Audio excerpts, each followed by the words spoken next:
I now call the Iberia Parish Council meeting to order for February 22nd. The current time now is 6:01. The prayer will be led by Councilman Michael Landry and the pledge by Councilman Olivier. Councilman Landry. In the name of the Father, Son, and Holy Spirit, amen. Lord, look down upon this chamber and bless the people who are sitting around this table, the people who are in the audience, and the people who are looking at us. Give us strength and wisdom to make right decisions and move right. Lord, bless our country, all the politicians, all the elected officials, and let them move in the right direction. We're going to say this, and we're going to say a pledge. Our Father, our Father, who art in heaven, hallowed be thy name. Thy kingdom come, thy will be done, on earth as it is in heaven. Give us this day our daily bread, and forgive us our trespasses, as we forgive those who trespass against us. And lead us not into temptation, but deliver us from evil. Amen. Councilman Olivier. I pledge allegiance To the flag of the United States of America, and to the republic which stands, one nation, under God, indivisible, with liberty and justice for all. Thank you, members. Madam Clerk, please initiate the roll call. Tommy Pollard. Here. Michael Landry. Here. Marcus Broussard. Lloyd Brown. Warren Gotcherson. Here. Natalie Broussard. Paul Landry. James Straha. Scott Rossene. Here. Eugene Olivier. here. Brian Napier. Lady Fontenette Brown. Scott Saunier. Chad Marchevin.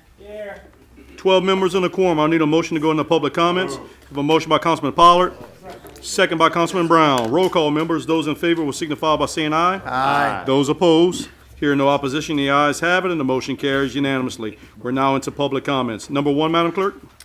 Comments from the general public on non-agenda items. We did not receive any requests. Number two, Madam Clerk. Comments from the general public on agenda items. Item A. District Attorney Bo Dewey and Judge Trey Hike to address the council regarding proposed legislation to create the Acadiana Regional Juvenile Justice District. Gentlemen, if you could just state your name and title for the record, please. Yes, sir. My name is Bo Dewey. I am District Attorney of the 16th Judicial District. Good evening, Trey Hike, New Iberia City Judge. Welcome, Thank you. gentlemen. Thank you. Good evening, everybody. Thank you so much for giving me this opportunity on behalf of me and Judge Hike to discuss this serious issue that we're asking just for a resolution of support. I will tell you right off the front, I'm not asking for any money. Right? That's a good thing. Not yet. Yeah, that's true. Thank you, Mr. Napier. I appreciate that. Basically, what we're looking for, and it's a resolution of support. We've been having a serious problems, for years now. It's just hit the forefront with juveniles, and juveniles who are committing crimes, and it's particularly got exacerbated with the raise the age legislation, where they took 17-year-olds who were previously adults and lowered them into the juvenile umbrella. And the problem we have is these pre-adjudicated juveniles, before they're adjudicated in the juvenile system or in the transfer system, is the housing of these juveniles who are in particular very violent offenders. We really have no place to put them. There's a bunch of federal mandates on housing juveniles that require you to have pretty extensive facilities to house juveniles, and it became cost prohibitive. And over the years, they just slowly, those facilities have, slowly dwindled down to, I think we have 11 in the state. I'm not sure what the total beds are, but speaking on behalf of law enforcement, and included the judges, is, we're having some big problems, particularly now with homicides in particular. We've got, unfortunately, 3 homicides in Iberia Parish since this year started, the most recent one being Sunday, that did not involve a juvenile, but the first 2 in January would involve juveniles. And what we're finding is that oftentimes juveniles are courted by adults to do, for lack of a better term, the dirty work, and compensate them with either money or vehicles or whatever to carry out some of these adults' goals in the criminal activity. And from the adult standpoint, if kids get caught, they're like, well, I don't know anything about it, no, I'm going to do with it, and they sell it on the fact that nothing's going to happen. You're going to be able to call your parent and get out shortly after being arrested, because you got 72 hours once a juvenile is arrested to place them, and if you don't have a place to put them, you're required by law to release them back into the community that they just left from and terrorized. So it's a big problem, and we've had that happen over the 3 parishes that I have jurisdiction. I've come within 71 hours and 45 minutes from having to release juveniles that have committed multiple murders. And fortunately, we're able to beg and plead and find ways. I mean, oftentimes it requires me to call the assistant director of the Office of Juvenile Justice and say, can you please find me a bed? And it's a cost, as y'all know, and President Richard knows, it's a big problem. So it kind of exacerbated with the Bridge City incident that happened over near Orleans, where there was a lot of, because you got to understand, you got these 17-year-olds who are now in this juvenile system, and they're in juvenile system with 15, 14, 13-year-olds. And that's a big age difference in physical difference and maturity difference.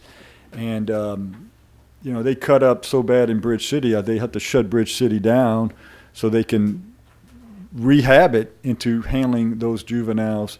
And we just don't have the bed space. We're having to go as far as Mississippi, Alabama, to house a juvenile, which because of the federal mandates can cost upwards to $300, $350 a day. And then you got the transportation costs from coming back and forth. So it's a big problem. And unfortunately, I think it's become on the front page of a lot of people that it wasn't on their front page to begin with, because it's just the crime has just gotten out of control, particularly with juveniles. So what we're looking to do, we got together started out, thankfully, Judge Hike has spearheaded this along with some of his fellow judges. I think it was Judge Bro who initially called the meeting about 6-8 months ago and says we need to do something about it. And what we need a dedicated facility for our area that's going to house these juveniles. And so that there is an immediate repercussion to violent acts, and we have a place to put them, and so the juveniles will not be so quick to engage in that kind of activity. To give you an example, there was a recent raise the age that up the age to 17-year-olds becoming juveniles, and as a district attorney and the District Attorneys Association, it caused us concerns. Not that we're philosophically opposed to having a 17-year-old considered a juvenile, but our problem was we had no infrastructure. And that was actually a part of the legislation. There was a sentence that was removed at the last second that says this legislation won't go in effect until you build the infrastructure. Well, that unfortunately was removed, and the legislation went through. And the year before the legislation went, and the year after, homicides committed by juveniles jumped 140%, of which 60% were committed by those 17-year-olds statewide, and 30% were committed by 16-year-olds. So you had 90% of the juveniles committing homicide that were 16 or 17 years old. That's a problem. That's a big problem. So what we did is we got together and we kind of started out initially talking with the 8 parishes that made up, y'all all familiar when I was up here for the crime lab. We figured that would make sense to put that same jurisdiction in place. And I had a couple other DAs, one from Jeff Davis, one from Allen Parish, said, hey, can we jump in on that because we need some help with our juvenile problem.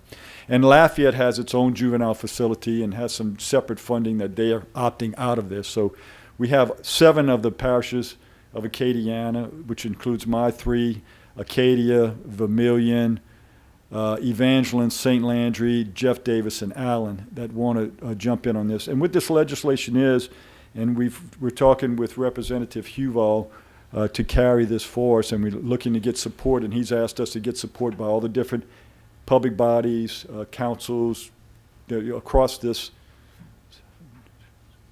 what is it, nine parishes, for letters of support. So when they go to the legislature, they could show that and hopefully get a bunch of co-authors. And we've been blessed and fortunate that everybody's been in support of this. And what the legislation is recognizing that there's a problem, is to introduce legislation that's based off of the Florida parishes has a juvenile detention situation up there, which is run very well. I mean, they really got it going on. They don't lend their beds out to anybody. It's for their parishes. They keep them open. They have a great facility, a great director up there who's been gracious to come down and explain to us how they're doing. And we basically have modeled legislation that's consistent with that. That this legislation, what it's going to do is it's going to create a district, a Acadiana Juvenile Detention District, which would allow us to create a commission that would govern the operations of that facility. It provides provisions to levy upon a future vote by the people and the public, a millage, sun tax to support the ongoing operations of it, as well as maybe some construction funds, although we're going to try our best, and I've been communicating with some legislators, Representative Stefanski in particular, who wants to talk about maybe trying to get some money this year into capital outlay, so we could maybe have some assistance with capital outlay. We would just need the funds to cash flow it from that point forward.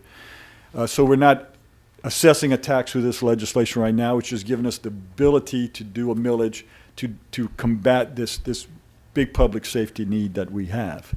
And I think y'all have been provided with a copy of the resolution. I don't think any need for me to read over it specifically, but it's just a resolution so we can go to the legislature and say, look, our parish, Iberia Parish, is supportive of what we're trying to do. And we're having another meeting, I think, with City Council of New Iberia in March, and we're trying to make, Judge Hike and I will try to make the tour around Acadiana. I'll take responsibility for my 3 parishes, as well as the 2 that came from outside Acadiana, and my fellow DAs will be doing the same thing. So that's basically what we're doing. We're just looking for a resolution of support so we could show the legislature that this community recognizes that there's a need and supports legislation that will help us combat that, reduce that crime, give the resources necessary to juveniles that they deserve and need, and hopefully change some of these patterns of behavior. So if there's any questions, either Judge Hike's happy to answer them. Members at this time, are there any questions? We do have a question by Councilman Napier. Just a scenario, Bo, without getting too deep. Like, what happens? What is a 16, 17-year-old shoots and kills somebody? How does it work now? Well, where it works now, we have 2 choices. There's certain types of crimes, in murder, first-degree murder, second-degree murder, first-degree rape, or some examples of those crimes that the Children Code and the law allows us to transfer them to adult court. And you have to have a continuing custody here to hold them in custody. You got to have a transfer order to do that. But the law allows us for those serious crimes that we can transfer juveniles from 15 on up. Judge Hike, help me. Not 14, huh? Or 14. So I think the automatic transfer It's is 15. for certain violent offenses.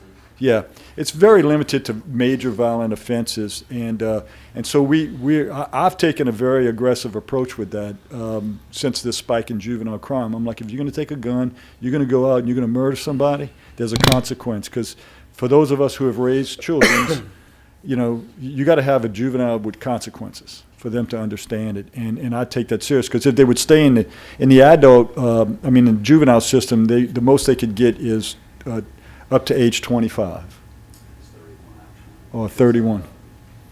I never did juvenile. And then so they I'm not- released? They would be released, yes. Now, right now, juveniles, if they're transferred to adult court and they get convicted of a penalty that carries life in prison, they're automatically eligible after 25 years for parole, unless you have what's called we call them a Miller Montgomery hearing, but it basically comes from a case that you can have hearing post-conviction, and a judge would make a decision if this is the worst of the worst, and that person should actually not be eligible after 25 years for parole. But I could tell you, that's very rarely used. It has to be a pretty serious and violent offense. So that's what happens now, and that's what would happen in the future. But right now, what's happening is we're just struggling to house. We got facilities that are down like in Lafourche and stuff, and other facilities that says, hey, we full. Or what's happening? President Richard, correct me if I'm wrong, but we've actually gotten a situation where some agencies, pay a fee per month to just hold a bed. That means that you have a right to one bed, and I'm paying, Larry, do you remember, what is it? $200+ a day just to hold a bed.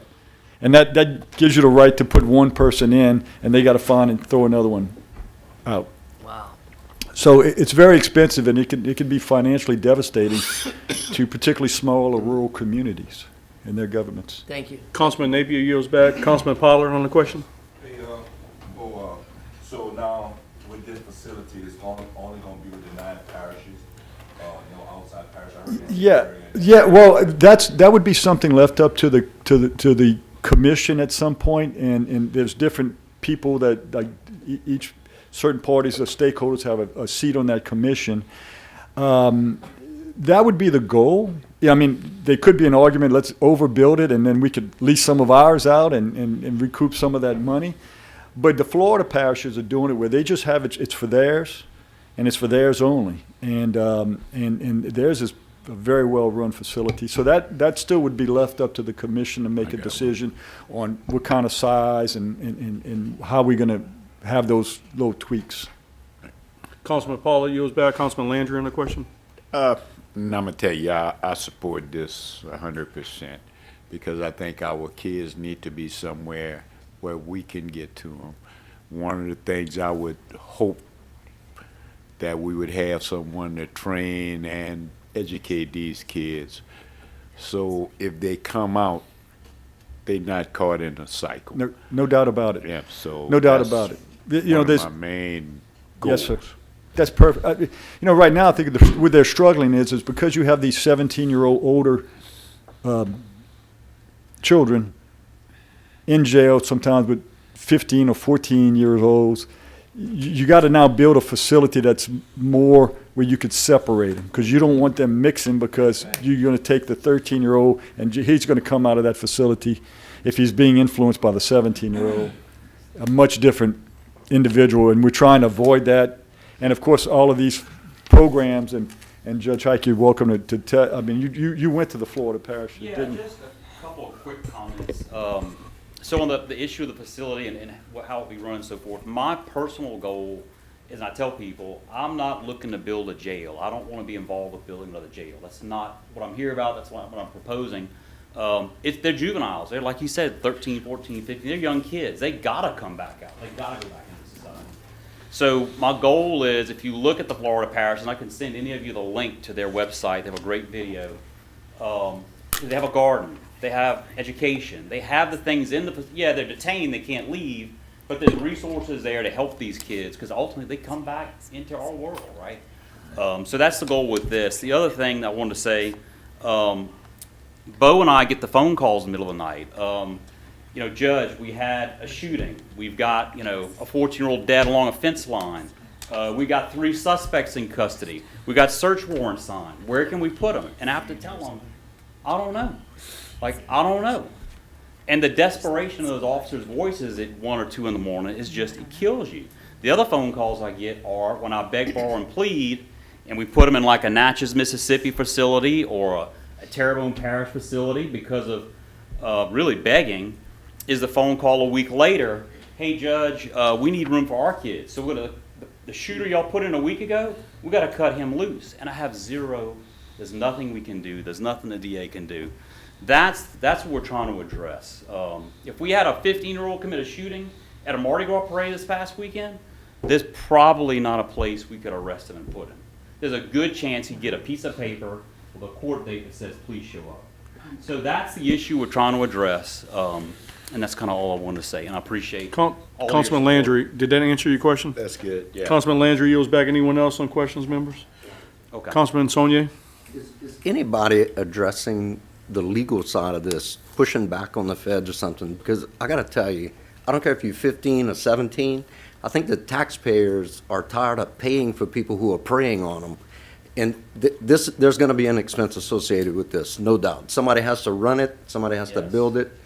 And I know what the jail we have now costs. It's not cheap. So I'm just asking, is anybody trying to push back on these unfunded mandates that are So, passed down to us? Well, it sort of addresses your question. I spoke to Joseph Dominic. He's the director at the Florida Parishes facility. He's been doing it for years and years. He was actually involved with the committee, I think he told me in 2013, that came up with the latest requirements for building a juvenile detention center.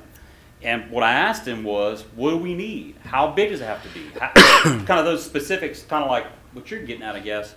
And he said, he's like, Judge, the federal requirements are so tight, the ceilings have to be, X number of feet tall, X number of doors. He's like, it's almost impossible to take a building, an existing building, and renovate it. He's like, you almost have to build from the ground up. So you're asking if we push back. I know what the parameters are. They're, as he said earlier, they're very, very expensive. A couple of the members have asked me, where would this go? I don't have an answer for that just yet. I don't think any of us do. We're just at the very beginning in a very long process.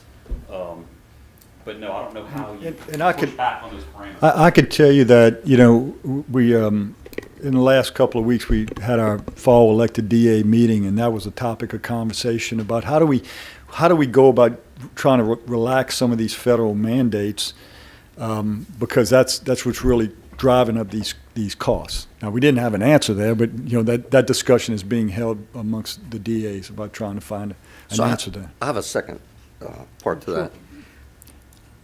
In regards to passing a millage, and I know that that's what it's going to take to do this, is there any way that we can, look, if we're going to pass a millage, which we struggle with fixing our roads or any other infrastructure, is there any way that they could create the language to where it helps to support the adult jail we have also?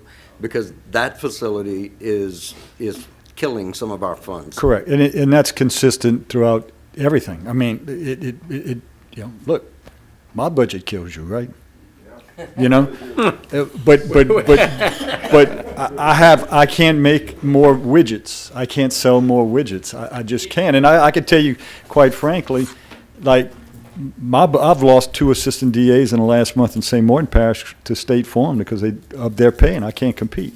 But you raised So- a good point, I'm sorry to interrupt, but the parish jails are killing all the individual parishes, it's not just Iberia. And so that's why with this proposal, we're pooling the resources of 9 parishes for a Yeah. regional facility. I wish we could go back and undo the way we have the adult system, but it kind of is what it, does that make sense? No, it does. We're Yeah, struggling with that. but this particular sorry. legislation doesn't allow for that, because if we do it here, then then it's going to turn into a big old, everybody, and then there's no way.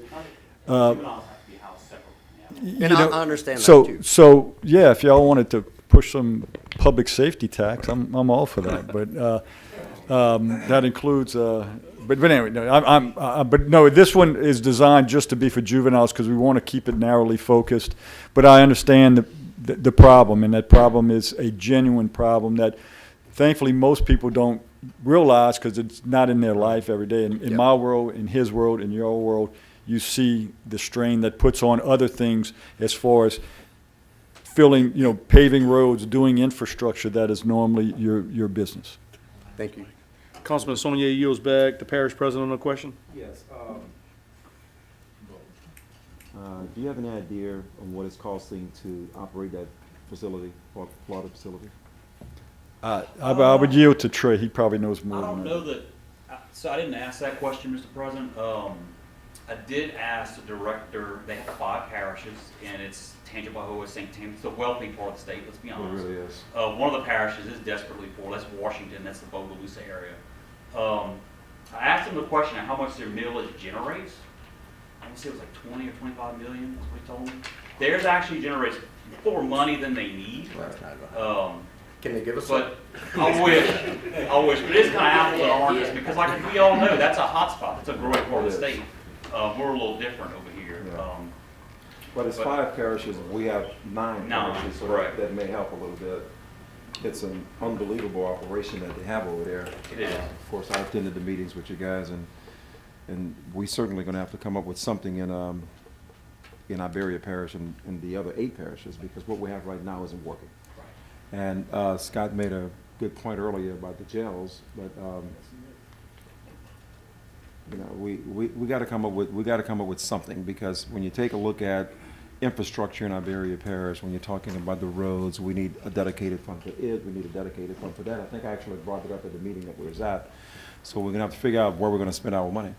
And in this case, you probably need to spend it in both places, to be frank with you, because we're falling into a position right now to where if we continue to do what we're doing, it's gonna do nothing but get worse. I'm talking about. Yeah, that's a certainty. Yeah, so, Yeah. anyway. I do have a question for you gentlemen, whoever can answer it. The board or the authority that's going to be created through the legislature, who will be made up on that? I mean, obviously the DA, some judges, any local, like the parish presidents? It's got an appointee from each parish Okay. in the district. Okay.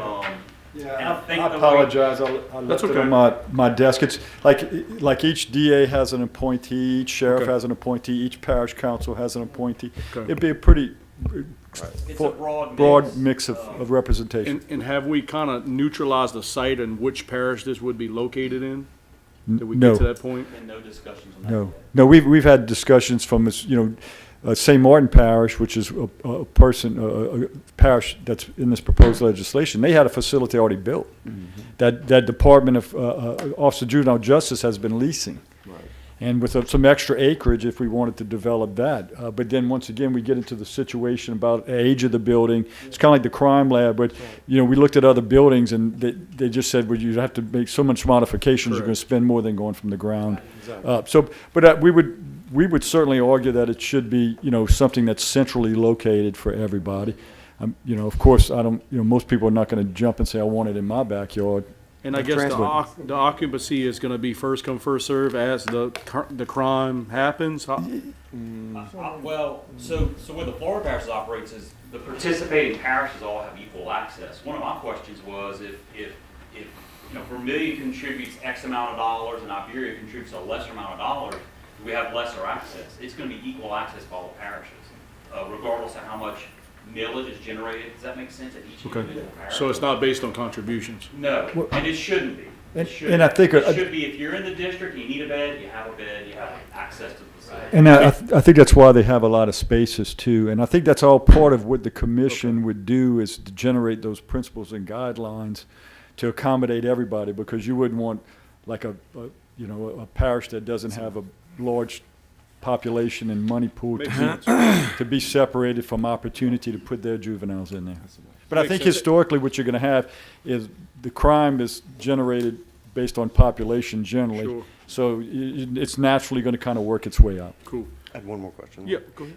On average, Bill, how many juveniles do we hold in a month, or even on an annual? In Iberia Parish? Well, Ideally from more. Iberia Parish, yeah. that From we have to Iberia? house. Ideally more. I mean, so for example, right now I have, my order's 3 in Natchez, Mississippi. Well, it's because we had nowhere else. And they're all murder and or attempted murder. We had one that I had to recuse myself from because it was a family and a kid that I know very well, but he was held up with an AR-15 for a pair of tennis shoes. And that, I don't think that juvenile was detained. That was a 20-something-year-old, I think a 15-year-old, and that kid that had the gun, I think was like 9. So you think on average like 5 a month? And I know it drags out.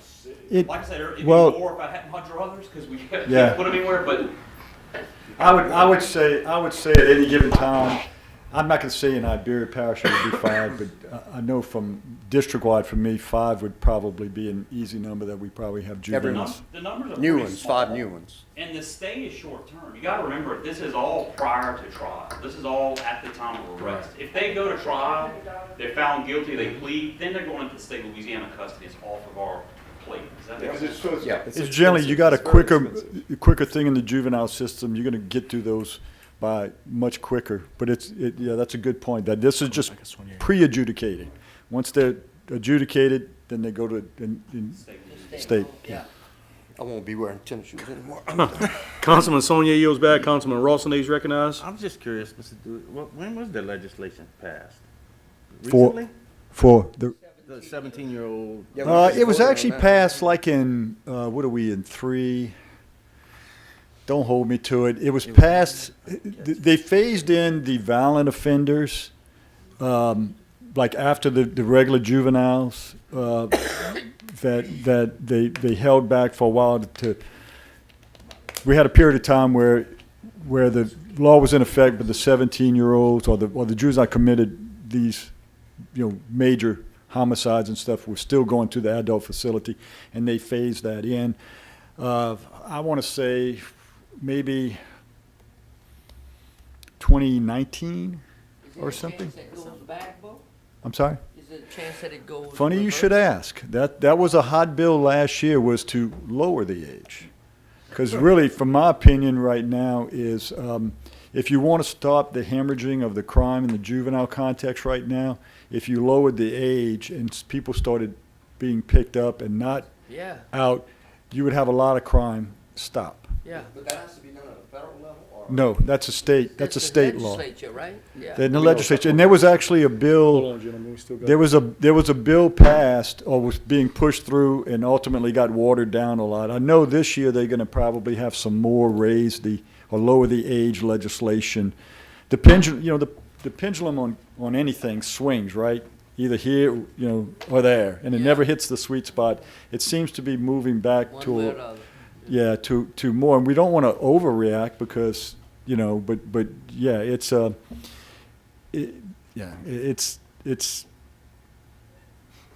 it's caused problems.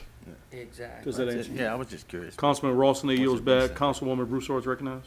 Just in response to Mr. Saulnier's questions, when y'all were talking about like 5 a month, that doesn't include the ones that have been kicked up into adult court that are still being held in the juvenile Well, facility.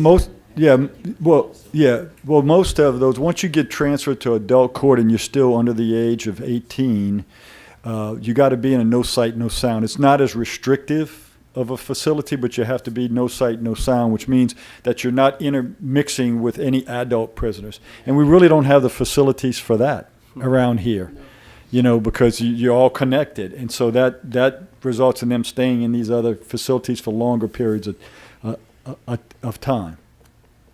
And it's not a short period of time. No, you're looking at probably 9 or 10.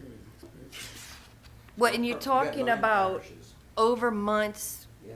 sometimes years, So you before need they at get least 100 adjudicated. beds.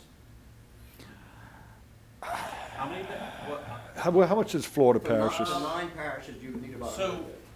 in just my discussions with the director of the Florida parishes, they have, I think it's 130 beds. Yeah. And again, remember what part of the state that is? He told me they're never full.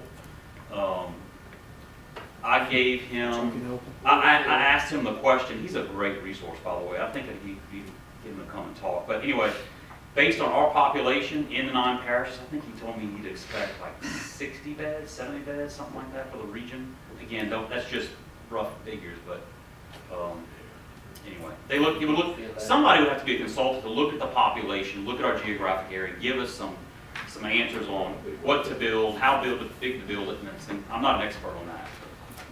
Councilwoman Broussard, you finished? Yes. I finished too long. I'm hoping. Councilwoman Broussard yields back. Councilman Olivier is recognized. Just a point of interest, Scott, I know you was mentioning a lot about the parish jail and so forth, but those situations happens all over the country, of course. If you're looking for more information on best practices on some of the things you're concerned with, NACO has a lot of good information on those best practices across the country and improving things that work in different counties. So I can share the information with you after the meeting. Thank you. Councilman Olivier yields back. Anyone else, members, on the question? Hearing none, if y'all reserve the right to close if you're ready. I just, on behalf of myself and Judge Hike, we just want to thank y'all for the opportunity. This is a very important thing on all kind of levels, from trying to rehabilitate juveniles and make them productive members of society into protecting the public from really violent, generally older individuals that unfortunately I don't, it's just not a good situation. But we needed to protect. A lot of that's going on, and we're talking about, the murders and stuff. This goes all the way down to the car burglaries, to all this kind of stuff where there's no immediate repercussion. I mean, I could tell you right now in our family services division where we run the JASC program, the Juvenile Assessment Center, we require the law enforcement agencies to turn around a police report on a juvenile. Let's say it's a little theft or a burglary. Not the murders, but turn it over to us, and we immediately reach out to the parents, like within 2 days, 3 days, and say, hey, this is voluntary. You want to come in, but we'll assess you. We'll get a plan. We'll put that plan together, and if you follow it when we go to court, we could say, hey, we've done this all on the front end. And that's resulted in, if my numbers don't, less than 10% of the cases that come in under that context actually end up in the court system. So, but that's an example of action, immediate consequence. If you wait too long, we've all raised kids, if they don't have an immediate consequence, they don't tend to get it, so. Cool. But thank y'all, we appreciate it. Thank you for being here, gentlemen. Madam Clerk, moving on to item B. Persons being considered for appointment to parish boards, commissions to address the council. We did not receive any requests. I need a motion to go back into regular session. I have a motion by Councilman Pollard, second by Councilwoman Broussard. Roll call, members. Those in favor will signify by saying aye. Aye. Those opposed, hearing no opposition, the ayes have it, and the motion carries unanimously. By request and without objection, moving to summary number 46, introduced by the legal counsel. Madam Clerk. A resolution in support of legislation to create the Acadiana Regional Juvenile Justice District comprised of various parishes in or near the Acadiana region, providing for the effective date thereof, and otherwise providing with respect thereto. A motion to suspend the rules will be needed as this item was not considered by the joint committee. Do I have a motion to suspend the rules by Councilman Napier? Second by Councilman Olivier. Is there any discussion on suspension of rules, members? Hearing none, roll call. Those in favor will signify by saying aye. Aye. Those opposed, hearing no opposition, the ayes have it, and the motion carries unanimously. We have now suspended the rules to open up summary number 46, introduced by legal counsel. I have a motion by Councilman Napier, second by Councilman Trahan. Councilman Napier on discussion. I'll waive. Councilman Napier waives. Councilman Trahan. Waive. Councilman Trahan waives. Any main motion discussion, members? Here. Have a discussion by Think we Councilman need Michael to- Landry. We need to all get behind this one, and I mean. Are you invoking the unanimous second? I am. Okay, I have, I'm gonna hold that for 1 second. Is there any motion or main motion discussion, members, that I did not get to? I just wanted to respond to Eugene. NACO should have met my dad. We wouldn't have this problem. Councilman He Saunier, had some best practices, trust me. Councilman Saunier, we will note that in the record, sir. I appreciate that. We did have a unanimous second offered by Councilman Landry. Is there any objection to that? Hear no objection. Roll call, members. Those in favor will signify by saying aye. Aye. Those opposed, hear no opposition. The motion carries unanimously. Congratulations. Moving back to regular schedule, community events and public service announcements, there is none.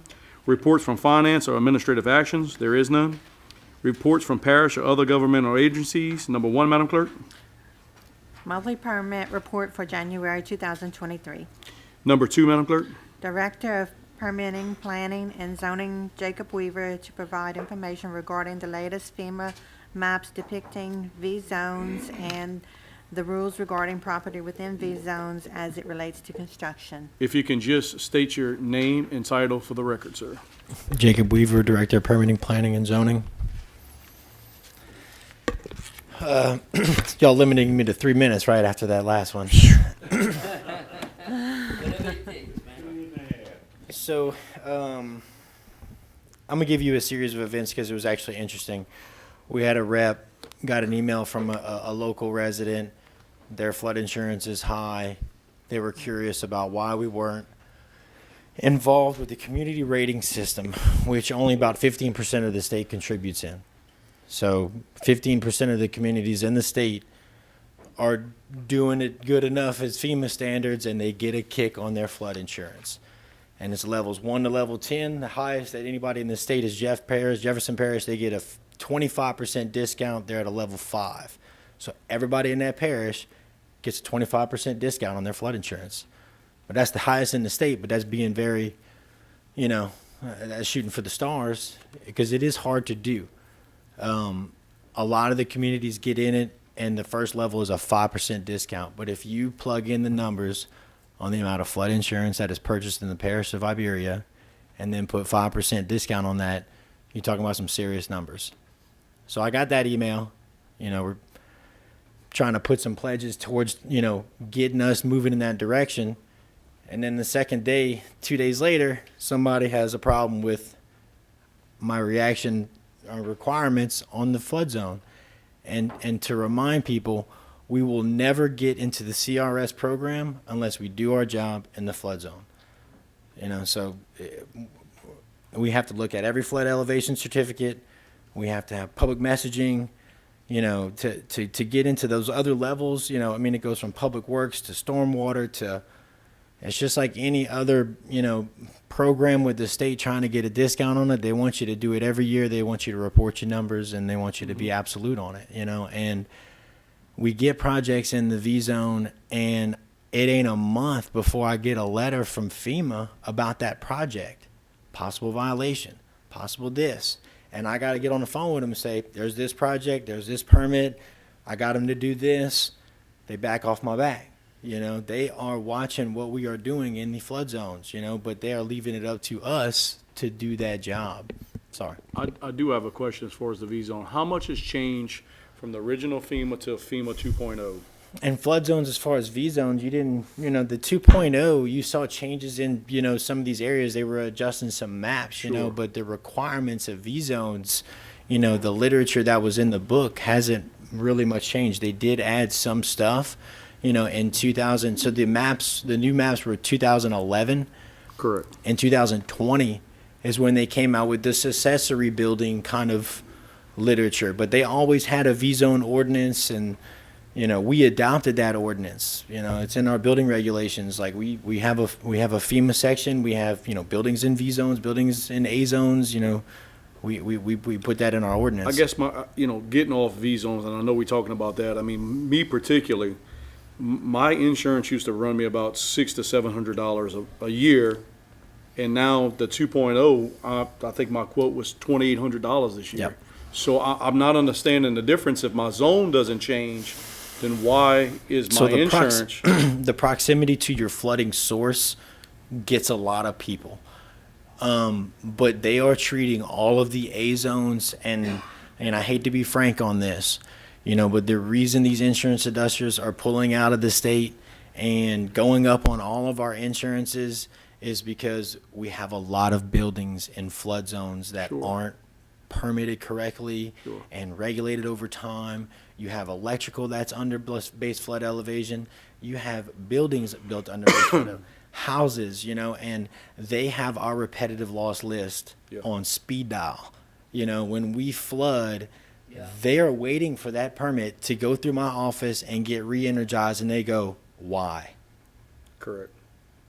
And Well, they I'm need to gonna see- tell you, I mean, just my personal beliefs is that I feel like the government's just trying to get out of insuring now. Yeah, I mean, I think and that's what it, we're paying the repercussions. So now the average was 122% increase or something like that, and all this year. this in this past few years on these insurance. So yeah, now it is the most important time for us to get into these community rating systems to try and get that back now. I mean, that the highest you can get is a 45% discount.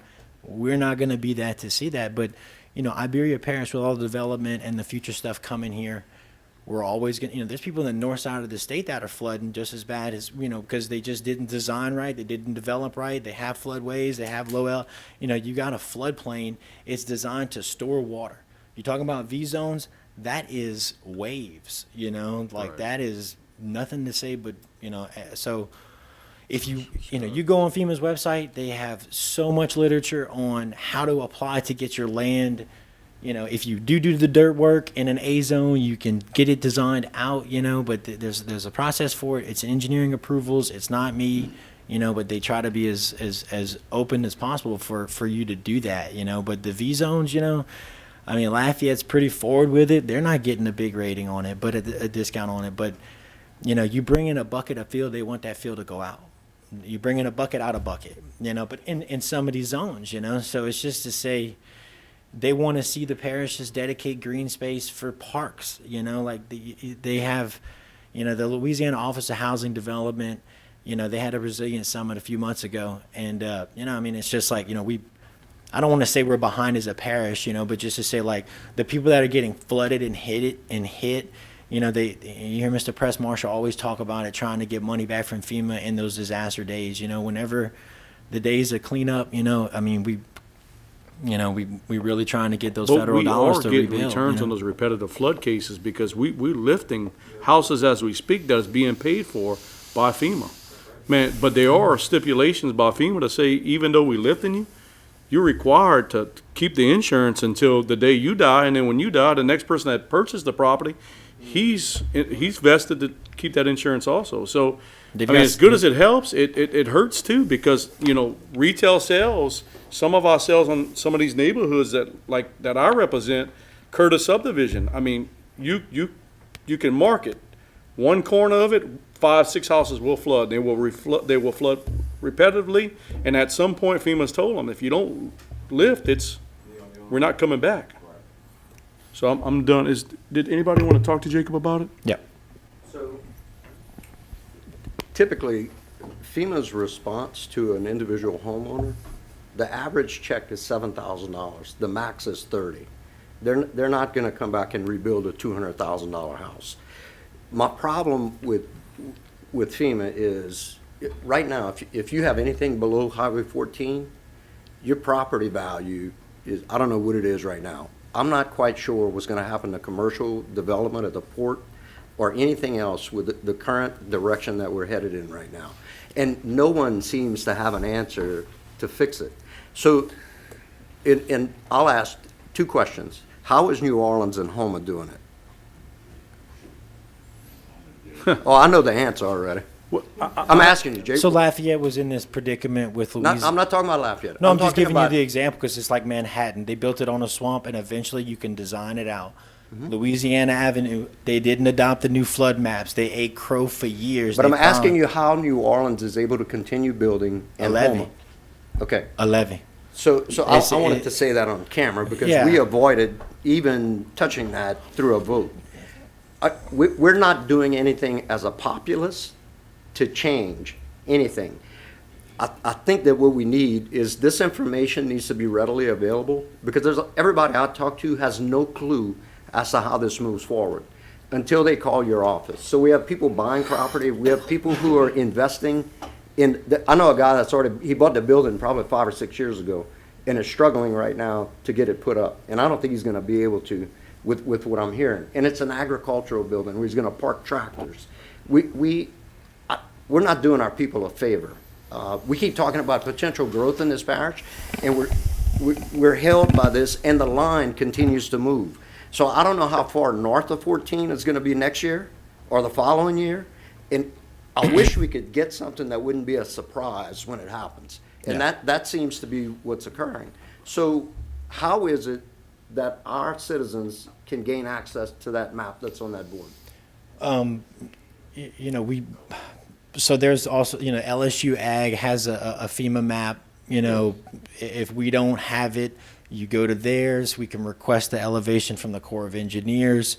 We are your floodplain provider, So you call my office, we're supposed to, I have those on my GIS layer. I can drop anything I need. I can ask for. Is that information on our website? That layer is not. But the LSU Ag link is. It is? Okay. So, and I hear you, Mrs. Scott. It's a tough situation, and I try to tell these guys, look, they give us the literature to try to do something in the V zones. I mean, people build in V zones every day. You just can't build a tractor shed out of metal. You know, like you can't, you got to have breakaway walls on it. You got to have I know pilings. you'd have to have a 7-mile ramp to get into some of the stuff we're trying to make people do. And look, I'm not directing this towards you, Jay. Yeah, What I'm no. saying is, I really do not believe that we have a voice in Washington DC on this subject. Because what happens is, y'all send an email or you make a request to FEMA, and they immediately just tell you no. There's no discussion about anything. They don't require, they don't, and it's a funny thing you say that, because whenever you bring up variances, Maybe they don't talking approve Cassidy. variances from the public. They approve variances From from us. y'all. That's right. And you're not supposed to ask for many variances unless it's equipped with engineering. So when you want to develop in the flood zone, Yeah. you know, and the port is going to develop, you know, we want to see that place develop. It is not all V zone. South of it is, you know, but actually it's mostly A zone, you know, so they're trying to remedy, and, you know, if it's storage Scott. buildings, you can flood vid them, you know, and I want to go back to something you said. You said the average payout is 7,000, the maximum is 30,000. Yeah, not- That's in a V zone itself, no, right? hold on a second. I wanted to kind of talk about After, that. after a flooding event or a hurricane. If you have flood insurance, If you have flood insurance. if you have flood insurance. I'm not just talking about floods, though. If FEMA comes in to offer assistance. Correct. The yeah. people that Oh, do not okay. have flood insurance Right. is the people that get the check for 7 to 30,000. Yeah, If right. you That have makes- flood right, insurance, right. you're going to get the big check. Well, it used to, 250.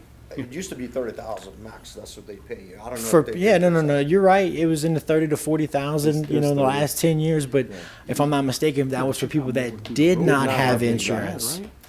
That was I for people refused to that do it because I didn't want to have any strings attached. Yeah, and that's the FEMA's problem, is that we're not telling people to elevate and update. So, like, you know, and the mayor of Delcom, you know, I had a good conversation with her. She, you know, she's, how did y'all fare the last flood? Oh, we did well. Everybody elevated the big one, you know, and we did all that.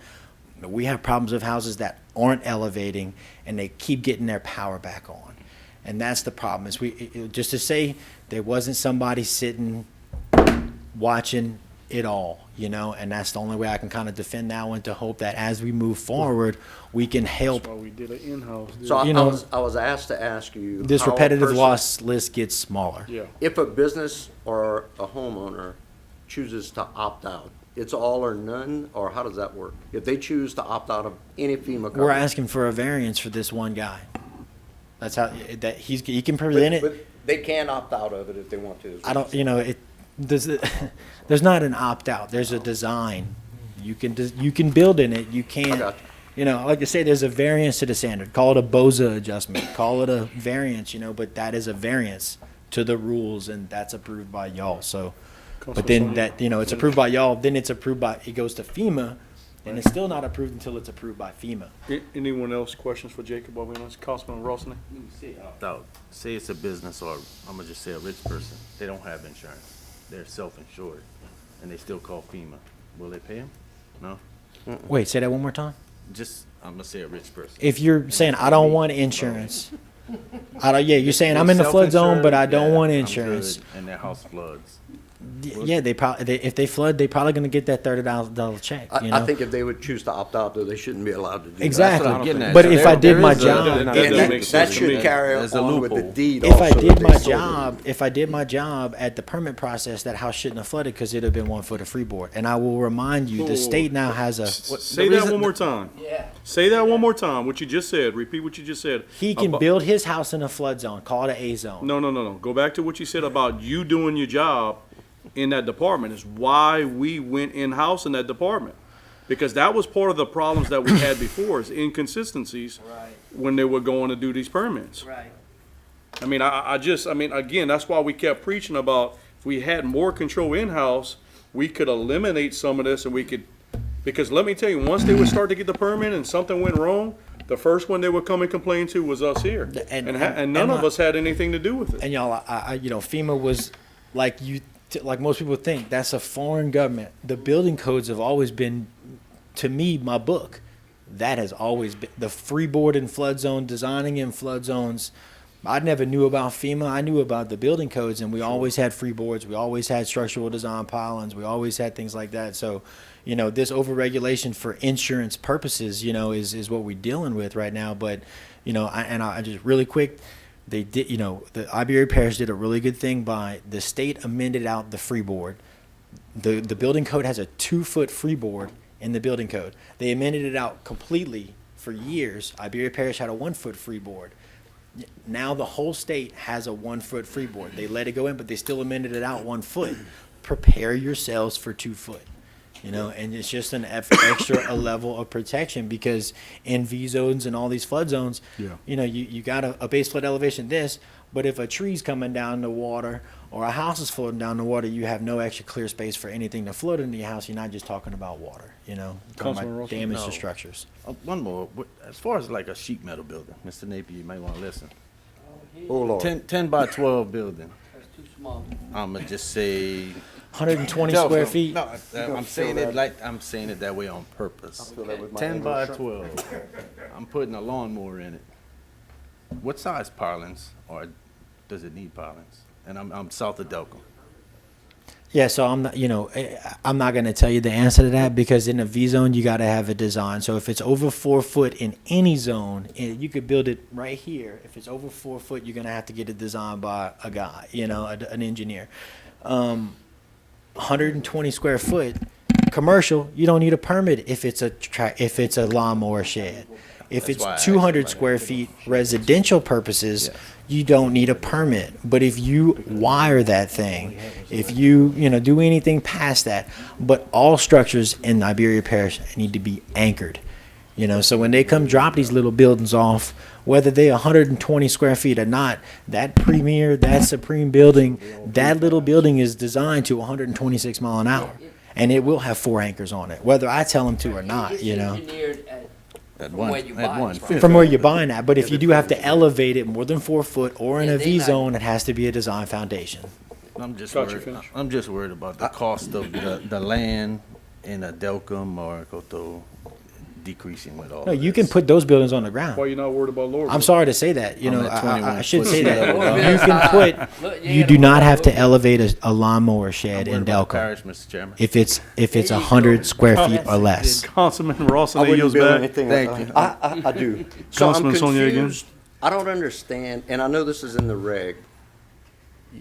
Louvers are accepted in certain zones, but not in others. Does the water change, or what keeps that from happening? Storage buildings in A zones are the only buildings that are allowed to have flood venting. You don't see flood venting in V zones. You see breakaway walls. You see walls that leave. You know, so when they designing it, they're designing it for a breakaway wall. I'm just curious Way about the pro- rationale behind it. Yeah. So in A zones, There's none. you're allowed to have flood vents. There's none. You know, and V zones, you have to have breakaway walls. So. Anyone else for Jacob? All right, Jake, you had anything else you wanted to add? No, sir. I think Teddy has a question. Oh, I'm sorry. Councilman It's not a Trump? question. Please. I wanted to let everybody know Mr. Weaver today had a meeting with all the contractors and to inform us of the new building codes. And I really appreciate him doing that for us. They had a lot of information. A lot of questions was answered, and he answered all the questions. And I think the contractors was really impressed with what you put on today, and we appreciate it. Let's give him one more. And I gotta give you one more. Thank you, Jake. Thank you, James. Appreciate that, man. Gotta get you a raise, that's- Teddy Bear, that's the best I've heard all night. Thank you very much for that. You made my night, man. All right, moving on, guys. Public Works reports. Number 1, Madam Clerk. Public Works Department report for closed work orders dated January 25th through February 7th, 2023. Members, that should have been emailed to you. Special business. There is none. Council member announcements. Members? Councilman Olivier is recognized. Yeah, I want to report on the 2023 NACO Legislative Conference.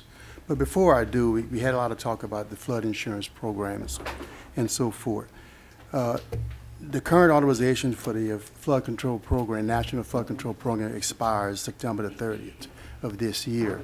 So we need to be urging Congress to support legislation that reauthorize the National Insurance Program. Try to keep the cost at its current rate, not to raise it up any higher. So if you're talking with any one of our U.S. representatives, make sure that they need to work on. How about you flood sponsor a control resolution from us to them? I mean, that we doesn't can hurt. do that, yeah. I can surely do that, yes. Okay, my report from the NACO's Legislative Conference, February the 11th to the 14th in Washington, D.C. I want to first thank the council for paying for my registration fee. Arriving in D.C. on Friday, December the 10th, I attended my first meeting serving on the membership committee as one of the several ambassadors to NACO's membership. We prepared the agenda to welcome 380 new NACO members on Saturday morning at the new membership breakfast. I had the opportunity to review all the educational opportunities and the support offered by NACO to local elected government officials from across the country, along with my experience serving as a NACO as well. I also took the opportunity to promote our local tourism here in Iberia Parish as well. Beginning at 9:30 on the Saturday morning after the breakfast, I began my service as Vice Chair on the Transportation Policy Steering Committee. We had the opportunity to hear from a number of speakers. A full day was spent reviewing federal transportation policies, regulations, resolutions, and priorities of NACO. Many of the speakers from the White House cabinet were on hand to address all NACO's committee members. U.S. DOT members covered many opportunities in the bipartisan infrastructure law as well as the ARPA funding. We covered policies on highways, bridges, rail, heavy trucks, freight, air infrastructure, as well as our ports. In the coming weeks, I will share a lot of this information with the port director as well as with the airport director. On Sunday, the 12th, beginning at 7:30 a.m., there was 2 morning sections. The Credential Committee met, which the 5 members reviewed policies related to NACO's election bylaws, preparing each member for the July election in Austin, Texas. I also attended the Gulf State Country and Parish Caucus meeting, reviewing coastal issues, environmental issues, economic issues, the flood insurance program, as well as the wildlife and fishery issues with our fisheries. Then we got an update from our staffers of NACO, Brent and Julie, on federal policies affecting the Gulf Coast. I attended the Rural Action Caucus business meeting later that day while I served as vice chair. Later attended the Immigration Reform Task Force meeting, which I served also on, to finish my day. NACO did host a reception for the Super Bowl on Sunday night, so that was a pretty nice experience. They had like 3 big widescreen TVs, probably as big as this room, set up in the auditorium. So that was great. Monday began another full day of meetings and general session, in which I heard from White House cabinet members again. Matter of fact, Mitch Landrum, Senior Advisor for the President on the Infrastructure Implementation Coordinator, did speak to us at that meeting as well. U.S. Secretary of Treasury Janet and Pete Buttigieg, U.S. Secretary of Transportation, spoke to us as well. Many other cabinet members throughout the general session. The South Region Caucus meeting, NACO Public Land Summit and Resiliency meeting I attended. I took the opportunity to meet one-on-one with USDOT during their office hours to review infrastructure, to review the infrastructure bill and gathering advice on grant submissions. The Louisiana Police Jury Association hosted a reception for the Louisiana delegation that was there at the Senate Russell Building early afternoon, in which Senator Cassidy met with each one of us. Later invited to NACO's Board of Director reception at the JFK Center for the Performing Arts. The final day on Tuesday, attended NACO Rural Stakeholders meeting on the 2023 Farm Authorization Bill. Another general session was held also with cabinet members addressing the following. Followed by Joe Biden also appeared at the conference to us and gave us an actual speech at the conference. President Biden spoke on his start in local government. He was a local official just like you and I are. He respects how local officials and the hard work they do. He will continue to support local government with direct funding payment and addressing our local needs. We closed the conference with a reception at the Senate Office Building, in which Senator Cassidy again addressed the attendees, and I did have a second chance to actually speak with Senator Cassidy. A lot of discussions when I was up there was basically on the flood insurance program as well as the infrastructure bill, just making sure that, Iberia Parish is well represented. Thank you. Thank you, Councilman Olivier. Anyone else, members, on the announcement? Councilman Trone? Yes, I'd like to let everybody know on March 18th, it's going to be the 2nd annual Junior Barbecue Cook-Off in conjunction with Live Oak Festival. There'll be a kids division from 6 to 10 years old. They'll cook burgers, and 11 to 16 will cook pork chops. There's a $25 entry fee, and that comes with the pit, that they can use to cook on, and the meat is gonna be provided for them. So all they have to bring is the seasonings they wanna put on the meat, and they can come and cook and be in the competition. So anybody has any grandkids, kids that wants to get involved in this, they can call the city park at 369-2337, talk to Heather, and she can get them hooked up with a packet. Thank you, Councilman Trump. I have one more. March 1st, our asphalt zipper demonstration got moved because of weather, so it'll be March 1st, which is a Wednesday. And we'll meet at, yeah, Wednesday, March 1st. We'll meet at Public Works at 9 a.m., and we'll go to the location from there.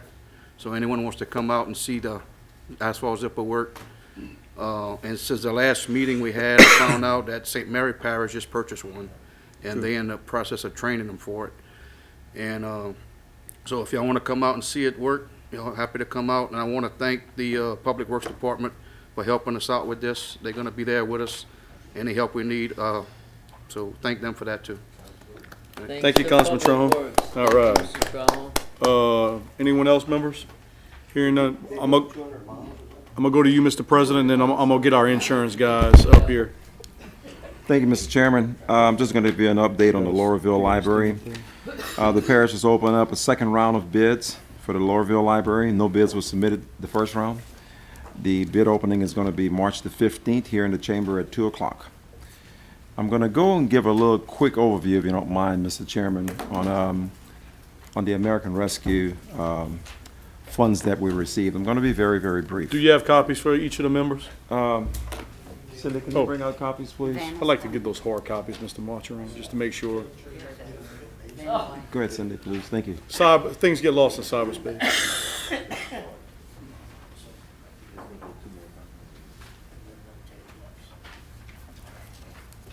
Very good job, Cindy. Very good job. Thank you. Vanna?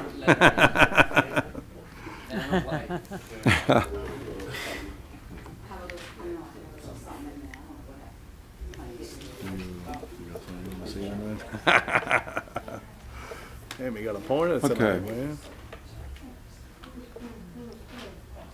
Okay, we're going to go down and get started.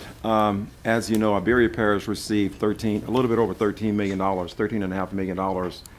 We received half of those dollars in 2021 and the other half in 22. And we're going to go over this little spreadsheet right quick. I'd like to tell you what you guys have voted on and where we're at so far. The very top part, we talk about obligated funds that's been leveraged. And what we talked about from the beginning is trying to make as much money or do as many projects as possible with the $13 million that we received. Starting off with the LA 88 water line relocation project, we put in $122,000 and got a water line relocation project of $857,000 from the $122,000 that we put in there. The sewer district, we did a sewer match project where we put in $1.3 million, and we have $5.9 million of projects that we're actually doing, which include the sewer improvement plant number 3, which is a $2.6 million project, extensive improvements at that plant.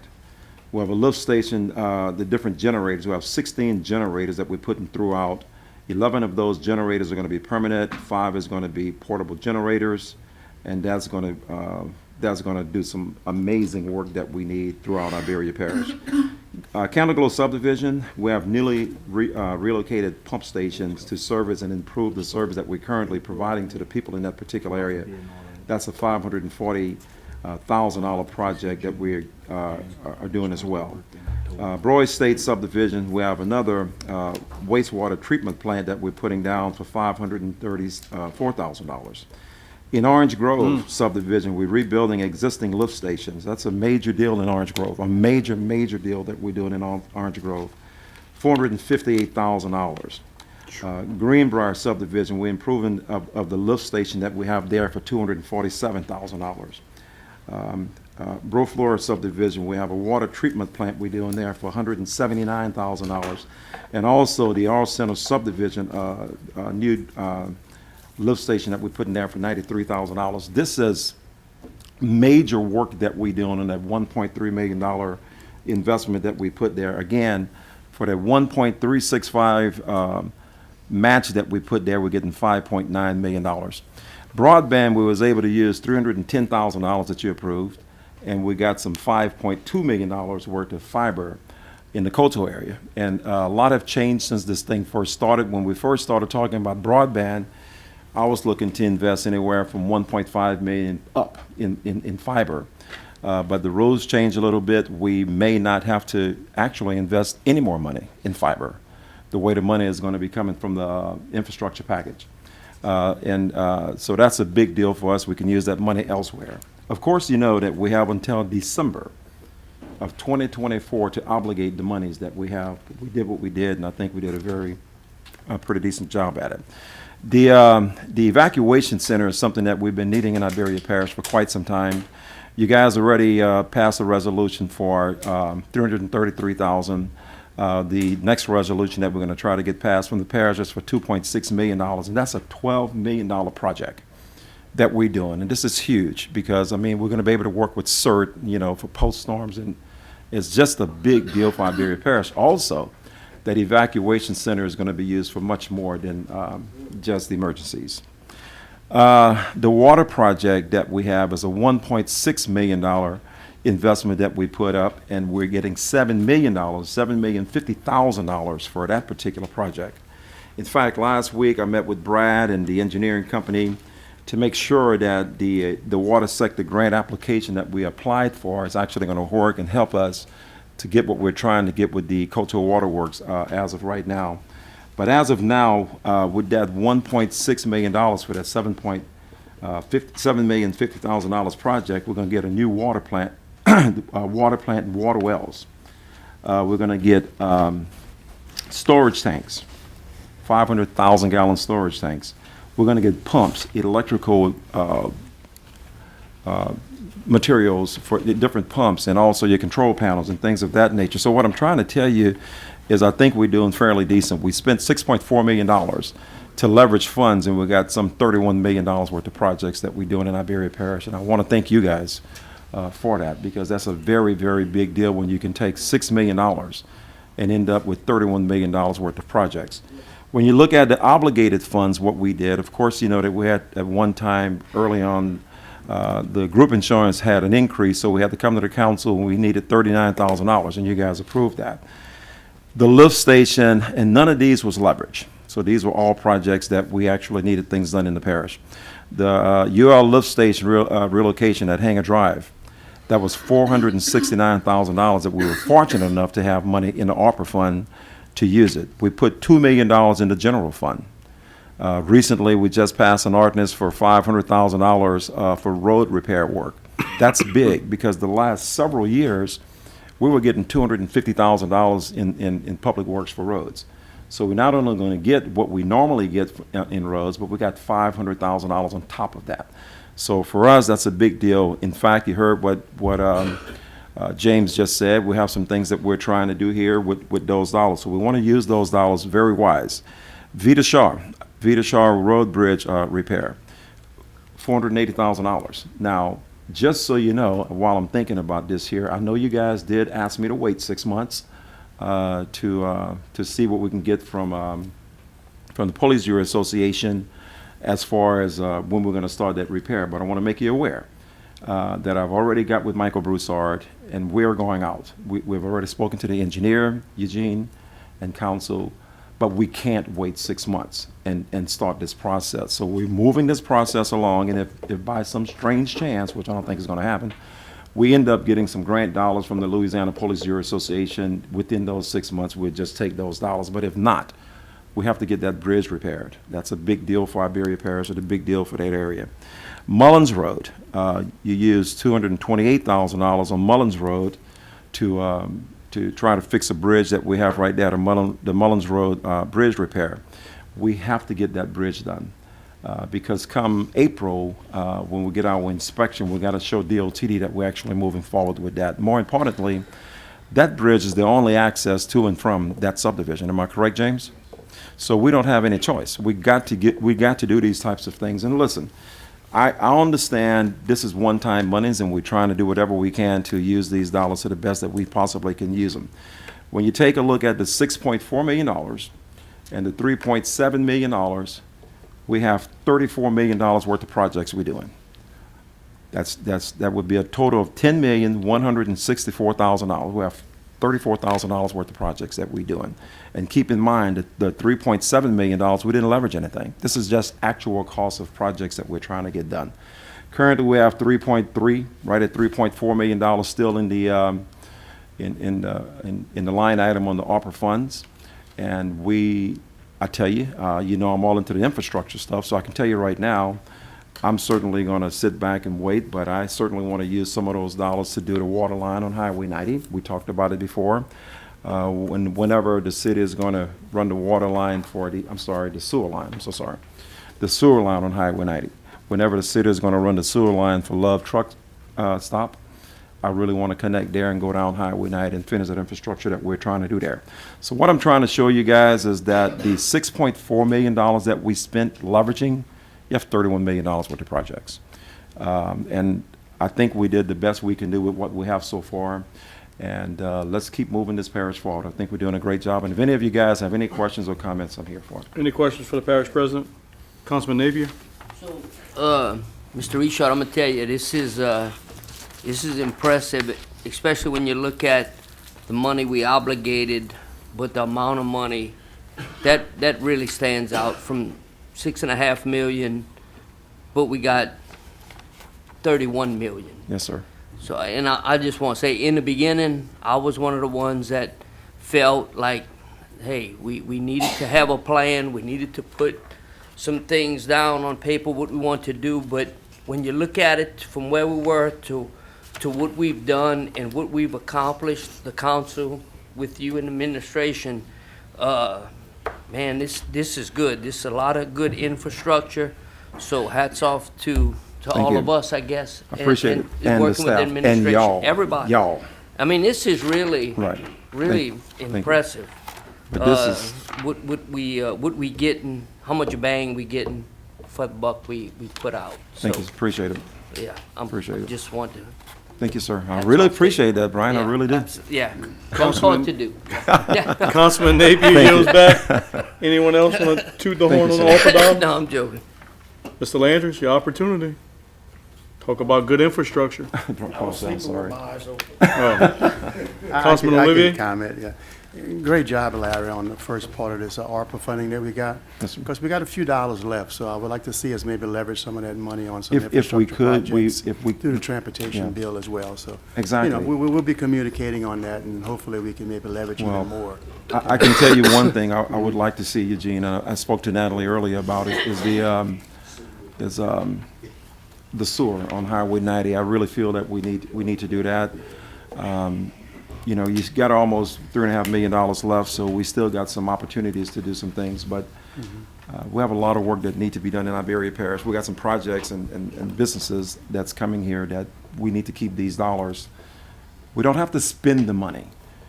We don't have to obligate the money until December of 2024, or else you have something good that you're working on. And that's Yeah. it. Thank you so much. Thank you. Councilman Olivier yields back. I just want to say about the sewer deal, you know, there's still really good interest rates that DEQ's given. Yes, sir. So I don't want us to give up on that, maybe to start looking at it. I know there are some kind of, I guess if you will, they put restrictions on enhancement, but there are some parts of that DEQ loan that we can do expansions with. So just kind of keep that in mind. I mean, I think some of that's 1% or less for us to have a debt obligation or a bond obligation on. And if I can, I'm glad you brought that up, because we happen to have a director that looks into all of that. So Brad have actually been looking into that. We're talking about not only water, because of course, you know, right now he's working water as the director over there. USDA. Exactly. We're talking about the USDA dollars, and Brad is totally looking to it. And don't be surprised if I come back to you and ask you if we have, you know, dollars left at whatever time, because at the business that we're running, or that we're managing right now as the council in the parish, things happen all the time. So you make decisions, you know, sometimes you plan for things and it don't work out that way. But at the end of the day, I think we as the parish council and the administration have one goal. We may look at it differently, trying to get to whatever that goal is, but I think we're heading there. I really do. Good. Thank Any you. other questions, members? Hearing none. All right, we're gonna skip to, summary number 41, introduced by the parish president. We're gonna get Mr. Quinlan up over there. You want Go- 40 or 41? 41, I believe, huh? 41. Well, we can start with 40, I apologize. Summary number 40, introduced by the parish president, Madam Clerk. A resolution authorizing the awarding of contracts for property and liability insurances with various agencies utilizing option one, win limit of $5 million, as recommended by the parish administration. Do we have a motion? Have a motion by Councilman Rossini. Second by Councilman Olivier. Councilman Rossini. Councilman Olivier. Any main motion discussion, members? Just to make sure we all good with the 5 million, right? Okay. No questions for the insurance agent while he's here? Hearing none. Roll call. Those in favor will signify by saying aye. Aye. Those opposed? Hearing no opposition, the ayes have it, and the motion carries unanimously. Summary number 41, introduced by the parish president. Madam Clerk. A resolution authorizing the renewal of A, group health insurance benefits with Blue Cross Blue Shield of Louisiana, B, dental benefits with Guardian, and C, life insurance benefits with Dearborn Life, and each for the period beginning April 1st, 2023 through March 31st, 2024. Do we have a motion? Have a motion by Councilman Rawson and a second by Councilman Michael Landry. Councilman Rawson on discussion? Councilman Landry. Any main motion discussion, members? Hearing none, roll call. Those in favor will signify by saying aye. Aye. Those opposed? Hearing no opposition, the ayes have it, and the motion carries unanimously. Thank you very much, gentlemen. We appreciate y'all. Thank you. Going to the consent agenda items for public hearing and adoptions, minutes for regular meeting of February 8th, 2023. Summary number 36, introduced by the parish president. Madam Clerk. Regular meeting of February 8th, 2023. No. 36. I did the minutes for you. Oh, okay. Summary 36. A resolution amending the 2023 Economic Development District Number 1 fund budget in the amount of $313,546 to recognize federal funding passed through LADOTD for 80% of total engineering services in conjunction with the Lewis Street Widening Project, State Project Number H013522, Federal Aid Project Number H013522, which project was previously approved by Resolution Number 2019-02 of the Iberia Parish Council. Finally, summary number 37, introduced by the parish president.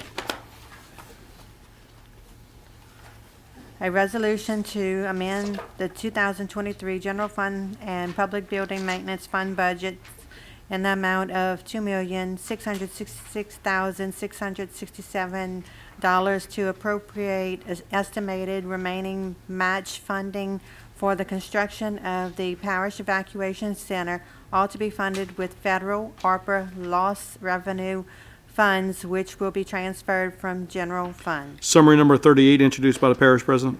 A resolution granting substantial completion to the sewer system improvements project, all as completed by Southern Constructors LLC and as recommended by project engineer Staples Engineering and Consulting LLC. Summary number 39, introduced by the parish president. A resolution amending the 2023 Airport Authority Fund budget in the amount of $32,200 to recognize state funding award for design services to rehabilitate the North GA Taxiway North Section and reconstruct connector and appropriate said expenditures in accordance with the grant's defined budget allocation. Do we have a motion opening the consent agenda items? Have a motion by Councilman Paul Landry. Second by Councilman Michael Landry. Councilman Landry, any discussion? I'd like to pull out 36. For what purpose does the gentleman want to pull 36? I have a question. Okay, summary number 36 has been requested to pull. Anyone else?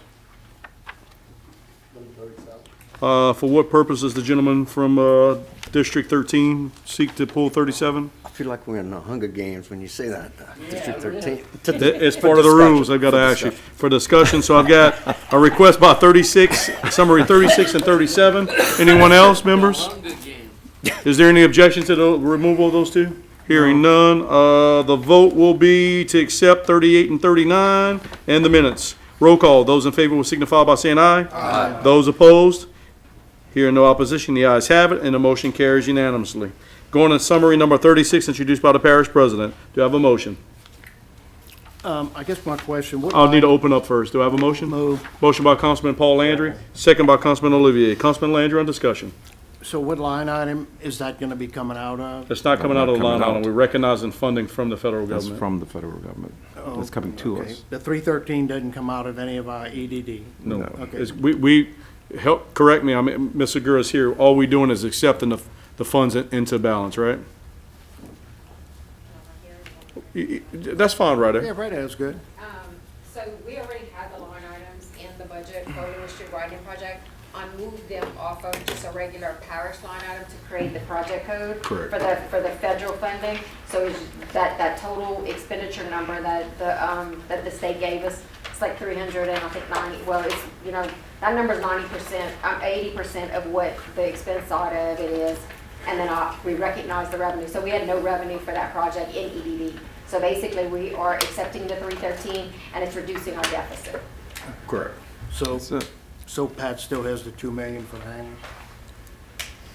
Again, the $2 million that you're referring to, that is in a line item for the Lewis Street Widening Program, correct? It's about 2.5 million? Yeah, almost 2.5 million. Okay. Does I'm good. does that answer your question? Yes, sir. Councilman Landry yields back. Councilman Olivier is recognized. Wait. Any other discussion on the main motion, members?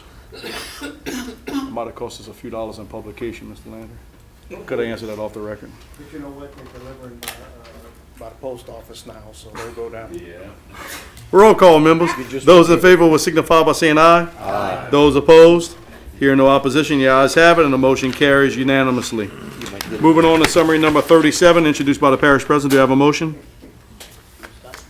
Scott? Have a motion by Councilman Michael Landry, second by Councilwoman Broussard. Councilman Landry. Councilwoman Broussard. I have a question. I guess that's for Kim. Is this coming out of the lost revenue funds from ARPA? Yeah, That's not just coming out of the ARPA? no. Well, it's, The lost revenue Lost piece. revenue, The so- other piece is for infrastructure, which this doesn't qualify under the infrastructure piece. So it's not from the money that we put in the general fund No. for our lost No, revenue? it's actual ARPA. That's what I want to. Councilwoman Broussard, you finished? Yes. Councilwoman Broussard yields back. Anyone else on questions, members? I do have one. Scott had Oh, I'm sorry, Scott. Did you want to go? Yeah. You know what? You're all right. I'm District sorry. 13, I mean, I can't believe. District 13. Hunger Games. Look, I've not been a fan of this from the beginning. I think we have infrastructure needs elsewhere, roads, bridges, water, sewer. The other issue I have with it is I've yet to see a business plan that would show the projected expenses, how we're gonna pay for it, where any of that's coming from. So I'm not gonna be supporting this. We have invested in generator hookups in several buildings, or 2 buildings at least, for the same purpose, when we need to have people evacuated. It is my understanding that this will not be a storm-proof building, so we can't put people in the building prior to a storm. That's not intended for that. No, I know, but my concern is that we're gonna spend $12 million on this, and I know that the concern is if we get hit like Lake Charles did, we're gonna have a problem. But this $12 million building might get blown away too. It might be. And so I can't see spending 12 million, it's actually gonna be more than that by the time it's constructed. So I will not be supporting this evening. Good job. Councilman Sonia yields back. I do have a question. As far as us owning the property, have we been able to leverage some of that towards the capital outlay process? Absolutely, that's all the intent. Right now, you have the engineer, the architect is actually working with the engineer. Okay. So we can actually figure out the design. Before we figure out the design, I actually have to have another meeting with Natalie, with CERT, with Paul, to actually come up with a few things before you can get an art rendering and an actual design. But yes, to answer your question, those dollars are going to be used as matching Now, match money as I well. hate to say this, I know Public Works, they're loaded as it is, but usually sometimes when we look at design phases, we're able to, if greenery or something like that, we're able to use that as part of our matching also. So we're gonna look at that with Paul? Exactly. Yes, Okay. sir. Yes. Cool. Okay, Mr. Napier?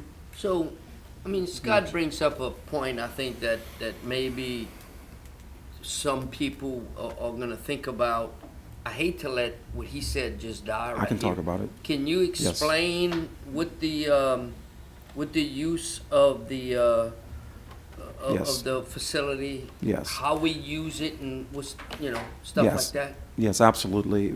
First of all, this all came about, I guess, in 2016, when we had the major flood. In 2016, when the flood came about, we had nowhere to put people in Iberia Parish.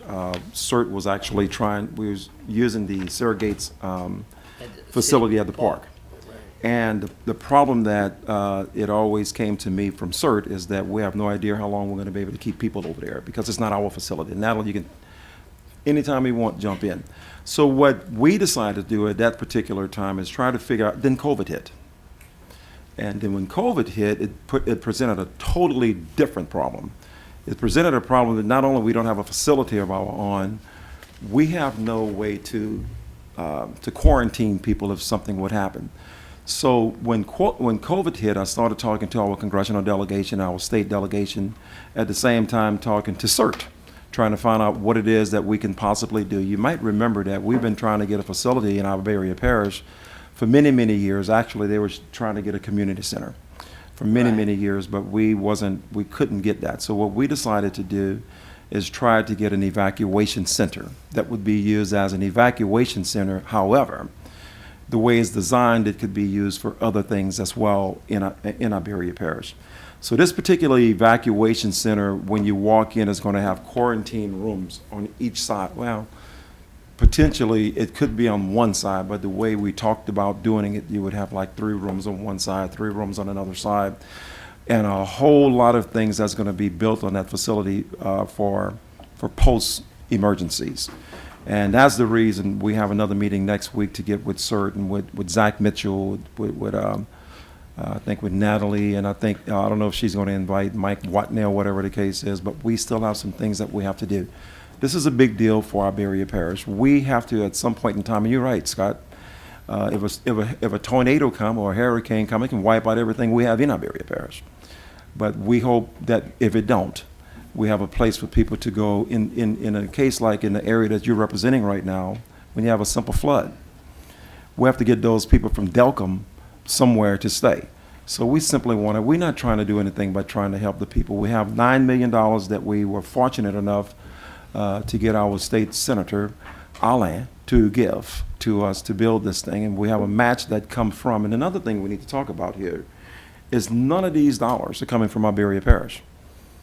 The ARPA fund is federal dollars. Right. The state money is state. Not a penny is coming from Iberia Parish. Right. So we're leveraging federal dollars on state dollars. So we're not putting a penny on it. So I don't know. I don't know Let any me other way to ask you explain this. this. So can it be, I understand it's gonna be used as an evacuation center, which is, is needed.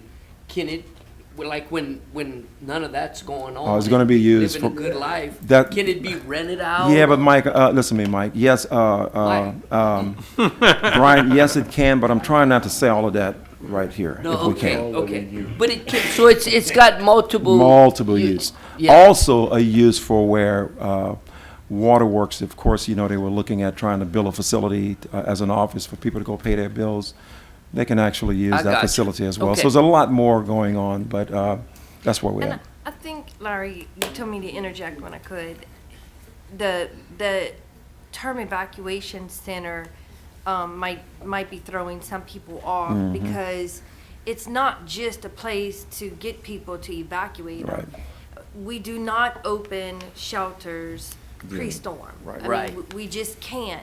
But post-storm, we do. But I mean, as a member of CERT, I mean, we have been pounding the pavement and meeting with mayors and meeting with people, trying to get them to understand that we are very limited in our thinking if we're only thinking of a storm. I mean, Mhm. the flood was an example. Big The example. tornadoes were an example.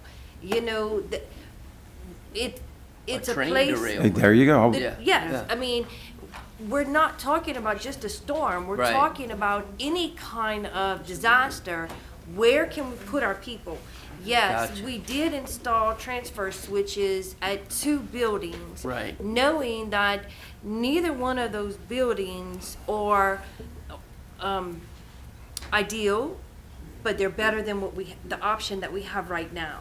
All right. But this is going to take some time to get built. And we go through hurricane season, we go through Oh, yeah. disasters all This- the time, yeah. You'll yearly. finish. So, Ready for it? you know, it's also for sheltering. It's so many different purposes. So it's something That's needed. that is needed in Iberia Parish and Right. has been desperately needed. I mean, I'm not gonna sit here and publicly say everything that's wrong with the Sear Gates No, don't, please, don't, no. community center Yeah, and why no, it doesn't function no. well as a shelter. We have made it work. But, you know, we could not install a transfer switch there because of the wiring. So if there's no electricity there, there's no Right. shelter there. Right, that's I mean, right, that's right. that's your first big glowing problem there. So, and Larry's right with COVID. I mean, once COVID came in, it changed all the rules and everything that we have to have available. I think Councilman Napier was finished. He yields back. I do. Thank you. I do want to kind of express my joy to hear that Councilwoman Broussard, and I'm hypothetically thinking that Councilwoman Broussard is going to join us on the ARPA dollar vote. That's good. I mean, that could be let's give her a round of applause. That That's could be a good, that's first. good, that's good, All that's right. good. Natalie. We're making Natalie. progress. We're making That's good. progress. Thank you, Mr. Landry. I appreciate you, sir. Councilwoman, you were finished? Yes. Anyone else? Councilman Rossini is recognized. I'm gonna go ahead and say, when we started this, the very first thing I had heard about it, I guess, was on a phone call. And I've become sour to this project, to be honest. Okay, this was not supposed to cost this much initially, from what I understood. There was supposed to be some land usage as far as, I'm gonna call it a down payment, but it's not a down Match. payment. Yeah, and you know, I get phone calls a lot about, and I'm gonna pick on Public Works, and it's not a direct attack on that, you know, y'all guys, don't take this personally, but this money could be used so much more for me and my district. Mr. Sonia, I almost called him Mr. Ronson. That's okay, I answered. So many different Give him the districts, paper. this funds could get better utilized for myself, to be honest. I don't see the need, and I'm gonna say evacuation center, because that's what's in here, okay? We have an evacuation agreement with Alexandria, I believe? Monroe. Monroe, So, I okay, yeah. apologize. And the last time we had, when is the last time we evacuated I anybody? think, if I can, if I can, I think you're mixing up a couple of things Yeah. right here. If we can stay Yeah. let's be germane here to this. I'm Be- not trying to because- cut you off, but right. It's well, evacuation I think he I don't- is, I think he is, but I think I he's disagree. thinking This of, is talking about the facility of Evacuation. evacuation. Yeah, that's two not totally about different when's the things. last time we evacuated. But go ahead and finish, and I'm trying to keep us. Okay, I'm trying I'll just to- say one more thing, and then Sure. after No, go that, ahead. a train derailment, if we have one like they had in the Northeast, we're gonna all evacuate the parish, okay? We're not gonna need this building, no offense to your building, but No, I Yeah, but if we understand. have a No, train derailment like we've had in the past, No, we no will offense need taken. this. Evacuate all of Detroit. that's good. You sure? I'm not going with it. Councilman Rawson, yields back. I believe Councilman Sonia had something else. Yeah, look, I'm gonna agree with Scott. I think it is germane, Warren. Historically, we need to look at how many people we've actually housed at Sear Gates and the fact that we do have other facilities. My issue is that the emotional plea for this, I get it. I work in emergency services, I know. My issue is the financial aspect of it. We struggle to maintain the buildings that we own now, and I mean struggle. And now we're gonna add something to the inventory, and no one has a clue what the expenditure is gonna be to maintain it. Nobody. We've We do. seen nothing, except for the fact that it's gonna cost us basically $3 million to build. Nothing about the revenue generation, nothing about the expenses and where that money's coming from. Well, I'll I know tell you- previously you've said that the city was gonna take the Sugarcane Festival No, building. that's nothing to do with this building, but go ahead, keep Well, on. that's what you told me when No, I but asked the that's question not- last time. I also asked you to come to my office so I can explain to you Okay, how we do gentlemen, it. gentlemen. I wanna to know. Mr. Before we Saunier. vote on something, I want to know what this is going to cost us. Right, but and how Scott, we're going to afford to pay I can for it. explain it to you right now, but I also asked you to come to the office so I can tell you Gentlemen. exactly what we're planning on doing. But Gentlemen. anyway, I'm not going to comment. Go ahead. I'm done. Mr. Son, you sure? You finished? Yeah, good. Okay, Councilman Saunier yields back. Councilman Olivier is recognized. I think this evacuation building is definitely needed in Iberia Parish, and from a health and safety standpoint, we need this building here. Too many things can go wrong with doing a natural disaster. We need shelter. But Scott brings up a point, but, you know, we have some other aging buildings we really need to get rid of, and the Sugarcane Festival building is one of them. Definitely. You know, this is an option for us, maybe later, to shift that cost to this particular plan. building. I'll give you an example. In 2016, we spent $190,000 on the Sugarcane Festival building. In 17, we spent $133,000. In 21, we spent $206,000 in maintenance and operation of that building. That cost can easily be shifted to the evacuation center, okay? And the other thing is, looking at similar buildings like the Cade Community Center, they generate $125,000 a year in rentals in that one facility over there. In rentals? In rentals. Majority Right, Iberia yeah, Parish. Correct. So it's, I think it's a win-win for the parish at the end of the day. You know, I think, is it gonna be cost-effective for us? And I think we need to really move forward on this particular building and make sure that we protect our citizens of Iberia Parish. Thank you. Thank you, Councilman. I'd like to respond Yeah, to Eugene. just Eugene, through the chairman, if you wouldn't mind. Well, that's fine. Warren, Sure. you're right. Eugene is right. They generate $121,000 a year. That does not cover the expense of maintaining that building. So they do it through a tax. And if I'm not mistaken, it's through a TIF. I could be wrong about that. But I would like to see what the Sugarcane Festival generates a year based and compare it against the expenditure. Because this is not going to change much. The revenue is going to be the revenue, and the expenditure is going to be there. First couple of years, it's not going to be that bad. But as it extends out in life, the taxpayer, us, we're going to have to pay for that. And again, we cannot afford what we have now. You make a good point, but to go back to the funding source, if you remember, that facility in Cade also has the Cade Water District, so they do absorb some of the funding there too. So it's multiple sources that go into that deal. But, I mean, both sides do make good points. Anyone else to finish, gentlemen? Just to clarify Scott's request on the rentals of the Sugarcane Festival building, the most it ever generated was $50,000 in any single year as far as the rent. The parish government always subsidized that cost to operate that building, whatever that cost's gonna be. Okay. Mr. Brown, did you want to say something? I said the Sugarcane Festival building, we can't even give it to the city. They wouldn't take it. Thank you for that, Mr. Brown. All right, back to I'm gonna take this roll call now. Roll call, members. Those in favor will signify by saying aye. Nay. Those opposed? Nay. Let the record reflect that Councilwoman Broussard is in favor, and that Councilman Rossonnet is against, and Councilman Saunier is against. That motion is adopted. Sonia. Rossonnet. Did I say something? It Did I? depends on what day of the week I thought I it is. said both of y'all names, right? Okay. All right. Moving on to summary number 33, introduced by the clerk of the council. Madam Clerk. A resolution appointing Captain Leland Lasater to the Iberia Parish Communications District to fill a vacancy created by the resignation of Ms. Cassie Duhall, and that appointee's term shall be the duration of the unexpired term and shall expire on May 28, 2025.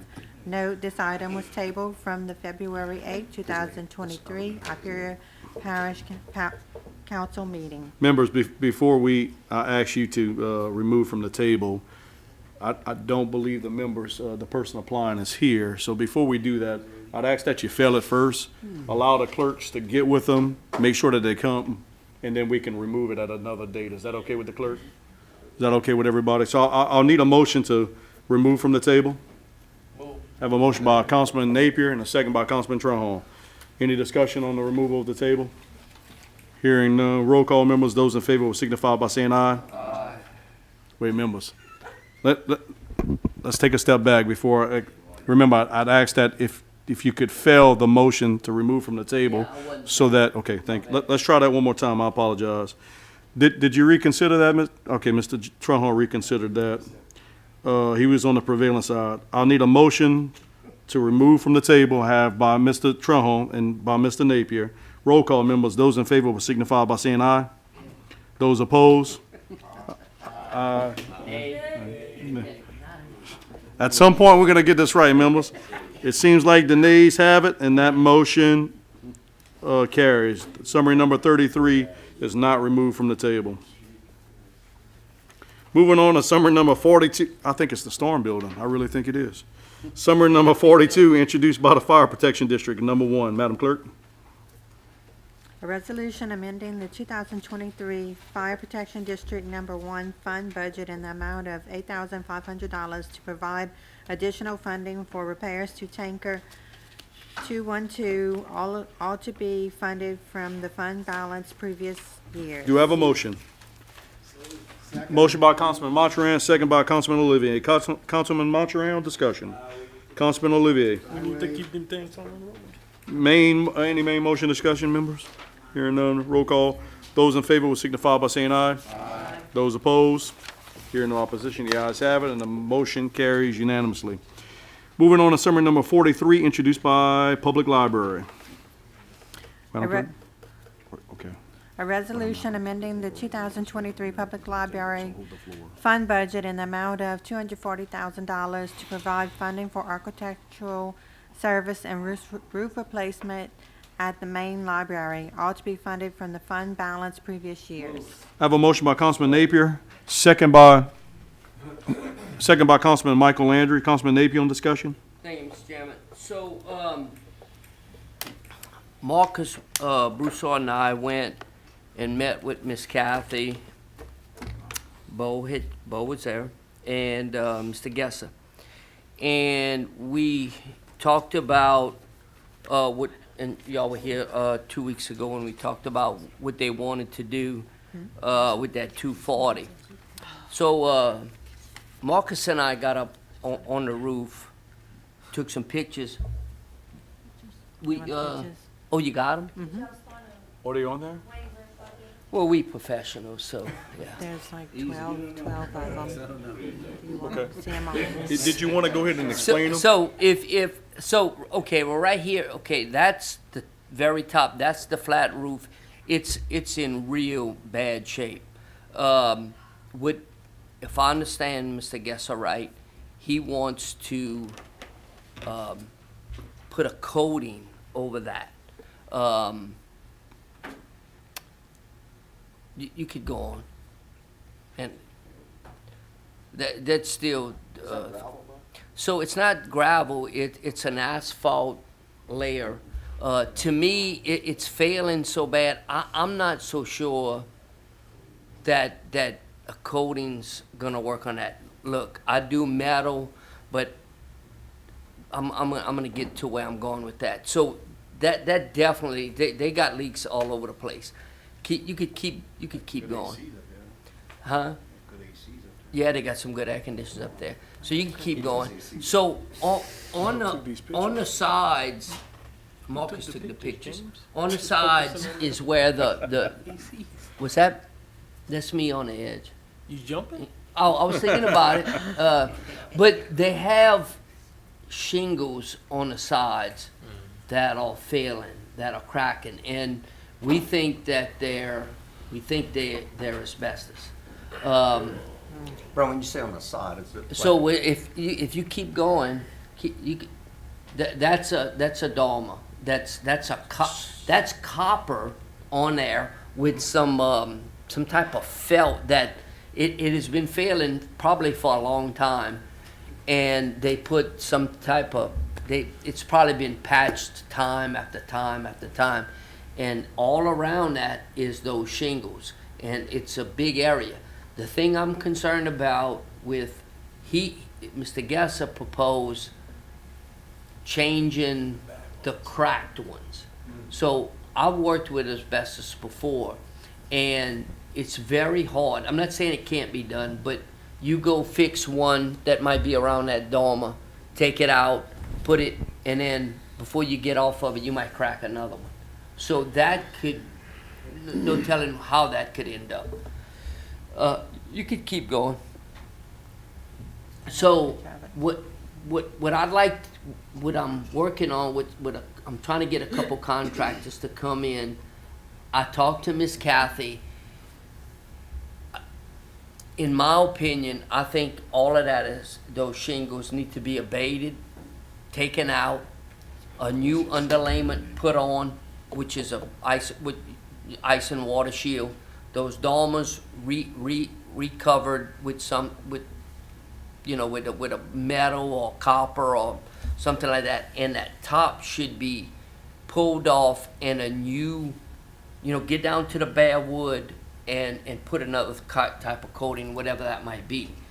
Mr. Guess's thing was he didn't want to pull the flat part because it exposes you, and it does. It exposes you, but I mean, to me, any roofing contractor that's going to tackle something like that is going to tackle it checking the weather, so you're not going to open that up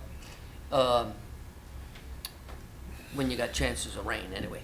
So what I'm trying to get at is, I don't know, but that 240, I think, is not going to cover what we're thinking about doing. I wish Marcus was here because he was up there with me. Ron, let me ask you something. And roof. The city just did the building on the side of I'm it, glad you said that. and they changed the, It's almost identical. Not identical, but they had a flat roof and they had asbestos shingles on the side. So I talked to Freddie, and what they did was they fixed that top roof not with a coating, with a replacement. They abated those asbestos shingles, and they put metal on the side. We can put metal, we can put architectural shingle, we can put a standing seam roof. I think, is that a historical area right there? Does anybody know? I mean, it can't be no different from what they did to the Cliff Oakland building. Yeah. It's in the same is that what facility. I think so. I think it has to have been built in 1968. The historic district commissioners, we have no say, we can offer advice. Okay. We have no But that building was built after 68. And The I think, library? I think that's the threshold. Okay. I Well, could be anyway, wrong. we don't want to 1968? take away from that, but No, no, that to post me, office was- I mean, that's such, it's such a big building. It's gonna be a big cost. I said, Miss Kathy, I'm not trying to take over this thing. I want to try to help you, and get the right thing done. But it might cost you more than that. They willing to spend it, from what she told me, if we do it right and we don't have no problems with it a year or two. That's the only thing I worry about, y'all, is just spot changing those asbestos For shingles. 240,000, we just assume replace the roof, man. I just don't know. I don't. Yes, I got. What when- gets me the most is who thought of a flat roof in South Louisiana even back then? I mean, And that's, look, One, we're in a building with a basement. They all Yeah, over the place. Yeah. I do have a point. Yeah, and I don't know. I don't know I'ma come to why, you, Mike. but I talked to Freddie. He's gonna get me some information on what they did with the other one. The library's bigger, but it's kind of looks. If y'all pass by there, you could see the sides. They went with metal, just a regular R panel metal, exposed fastener, and then the tops was similar to that. So he's gonna get me some information. So what I'd like to do, I don't wanna lose where we at. I guess we could table it let me ask you. till I can get more information. Before then you I'll do come that, back. we know there's water coming into the building. So Can we it's tarp where- leaking, but let me tell you, I wasn't there when it was raining. I don't know how bad it's leaking. Maybe we could, talk to, I don't know about topping. It's so flat. When you top something, you gotta wait for that water to, like, you could top a pitch roof and it's gonna drain off. If you top that, it's just gonna hold water. And it's gonna find a way. Okay. It's I'm gonna- gonna hold that table right now, and I'm gonna go to Mr. Landry. Well, if anybody has, Did the mayor tell you about how much it costs him? he's gonna get me all that information. Because if we looking at 240 for what he wanna do, we looking at a bunch of money. Yeah. Oh, yeah. Now, Mm-hmm. I'm gonna tell you, 240 from what Mr. Gesser had was the top roof where we at right here. They would just clean it off and I think spray. That's what they did here. That's what he told me. What they did here. So they didn't. Did we have something like this? It was kind of like that. They took the gravel off.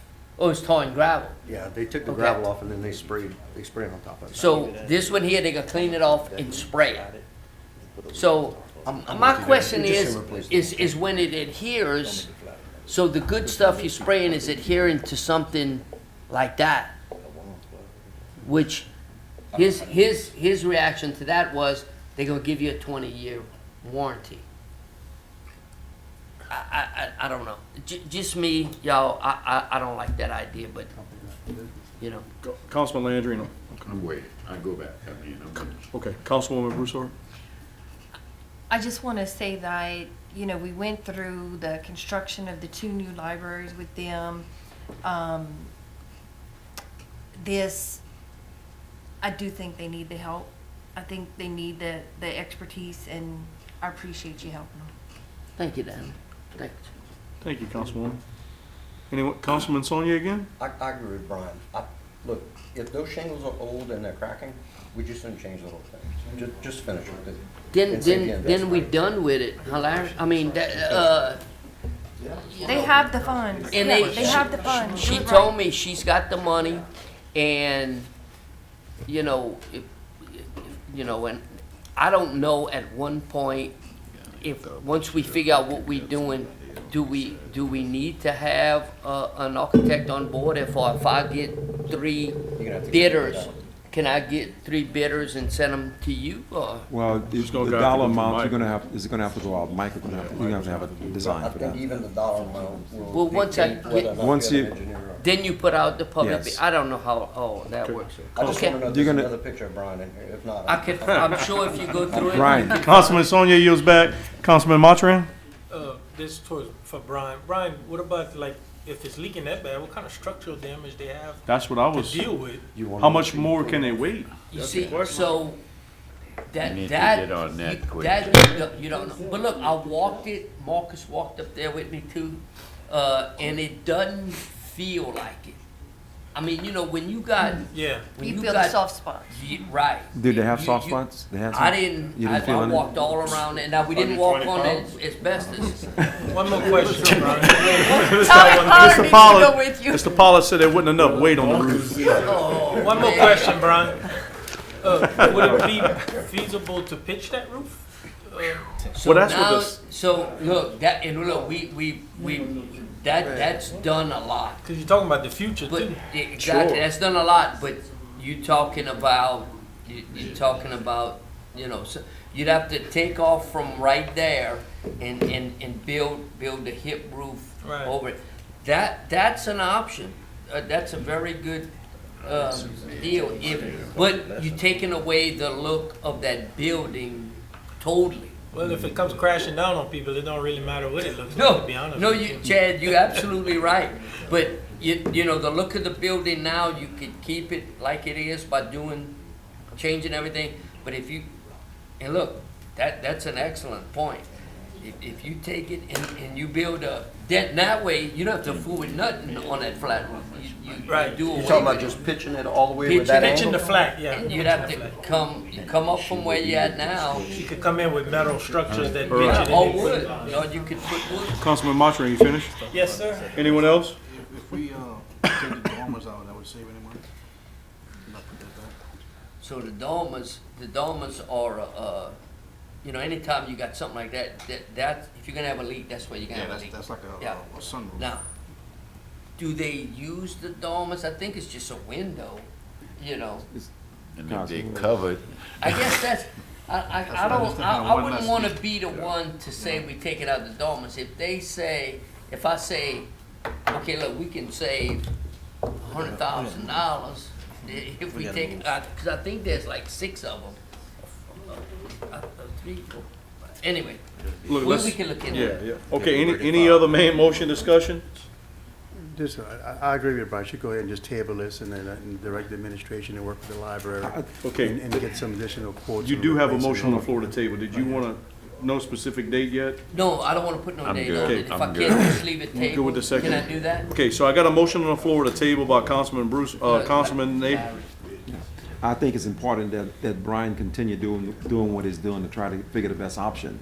Yeah, and Personally I'm gonna speaking, keep you informed. yeah, please. And then when y'all gotta come How in. long you involved want to in make it, that table? Yeah, I got a couple Because I tell contractors you- that's supposed to call me next week. Yeah, because it don't pay to spend $220-something thousand and you're not Still got getting a it. problem. Yeah. If they have the money in the budget, why not try to get the problem Okay, I got solved? a motion on the floor to table by Councilman Napier and a second by Just Councilman a Michael question. Landry. How long you want to table it? He said without a date. I really, No date. I'd rather not put a date on it if y'all don't mind, if we can. Can we do that? Yep, that's fine. All right, motion on the floor by Napier, second by Michael Landry to table without a date. Roll call, members. Those in favor will signify by saying aye. Aye. Those opposed? Hearing no opposition, the ayes have it, and the motion carries unanimously. Moving on to summary number 44, introduced by the parish president. Madam Clerk? A resolution amending the 2023 Rabies Control Fund budget in the amounts of $28,679 to provide additional revenue from the city of New Iberia in the amount of $52,000 pursuant to the operations of the shelter and the number of animals serviced from the city limits, and B, $23,321, which represents 1/2 of a prorated full-time animal control officer position for 2023, and further authorizing the parish president to execute an intergovernmental agreement with the city of New Iberia for said purpose. For motion by Councilman Brown, second by Councilman Napier. Councilman Brown. Councilman Napier. So do I. Any main motion discussion, members? Hearing none, roll call. Those in favor will signify by saying aye. Aye. Those opposed? Nay. That motion carries with Councilman Paul Landry in opposition. Just for your information, the city just passed this as well. Their CEA? Okay. No. They just passed it. Finalize it with an ordinance at their next meeting. Right, they just passed it. Or we anticipate that they'll finalize it with an ordinance at their next meeting. Okay. And then the parish president and the mayor have the authority to sign on behalf. Okay, summary number 45, introduced by Brian Napier, District 11. A res- Popular tonight. A resolution amending the 2023 Public Health Unit Fund budget in the amount of $4,296 to provide additional funding for the costs associated with the condemnation, demolition of the building and/or structure owned by Terry Weber, located at 407 Louise Street, Jeanerette, Louisiana, identified as having Iberia Parish Assessment Number 0300631990, all to be funded from fund balance previous year's line item. Note, a motion to suspend the rules will be needed as this item was not considered by joint committee. Do I have a motion to suspend the rules? I have a motion by Councilman Napier, second by Councilman Rawson. Councilman Napier on discussion? Just for the suspension. Rawson, any discussion on the main on the motion to suspend? Hearing none, roll call. Those in favor will signify by saying aye. Aye. Those opposed? Hearing no opposition, the ayes have it, and the motion carries unanimously. To open up the main motion, for motion by Councilman Napier, second by Councilman Rawson. Councilman Napier on discussion. Okay, so, I'm gonna try. Okay, so my friend Mr. Jacob Weaver went out for a bid. Maybe you can, Mr. Weaver? Oh. And the bids came, your friend. So the bids came back a little bit over what we had all decided, that we'd each take 10 and we allocated 140. So before we close on all this, I want to change it from the health unit. I really don't want to take it from there if everybody's okay with it, and just take it from the 140, and then as we do everybody's district, if we run short, then we maybe go to the health unit or somewhere, if we need it. Listen, believe me, I didn't think it was gonna be that much. I don't think Jacob knew it was gonna be that much.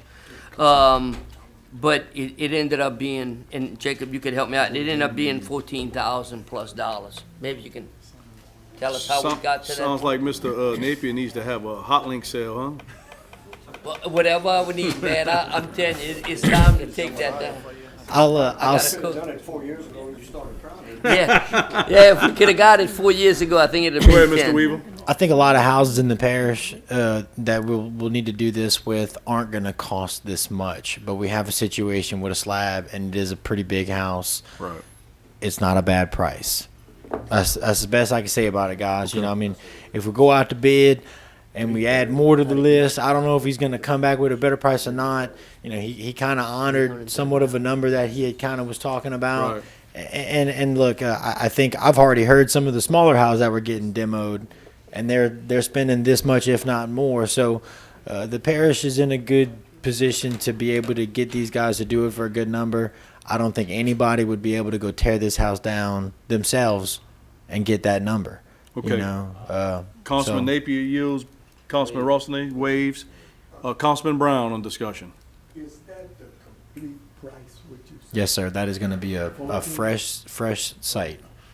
14,200 for the, you know, it was almost a, you know, with all the little carports and everything, it was a 3,000 square foot house. You don't think that, you know, but that's a lot of material and a lot of concrete to go. Right. I'm agreeing, because we've been fighting for this house. Thank you, Mr. Brown. But I'm not finished.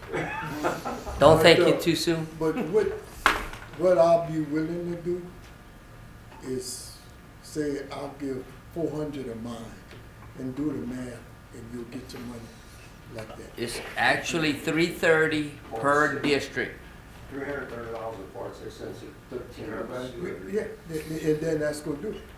Y'all gonna make me cry if No, but everybody. I'd rather do that. Everybody. Well, Thank you, Mr. Brown. Thank you. I appreciate that. Mr. Brown, We gotta work together. Before Thank we you, do sir. that, I think I agree with Jacob. If we go down the line, some other houses may come under what we have. Then we can have the discussion if we go over the 140. Yeah, but we Instead of taking trying it- to break up each No, district. We taking from each place. Okay, if y'all want to do it that way, I Let's mean, do it it. makes I it a mean, little more difficult, but if, No, I don't think. okay.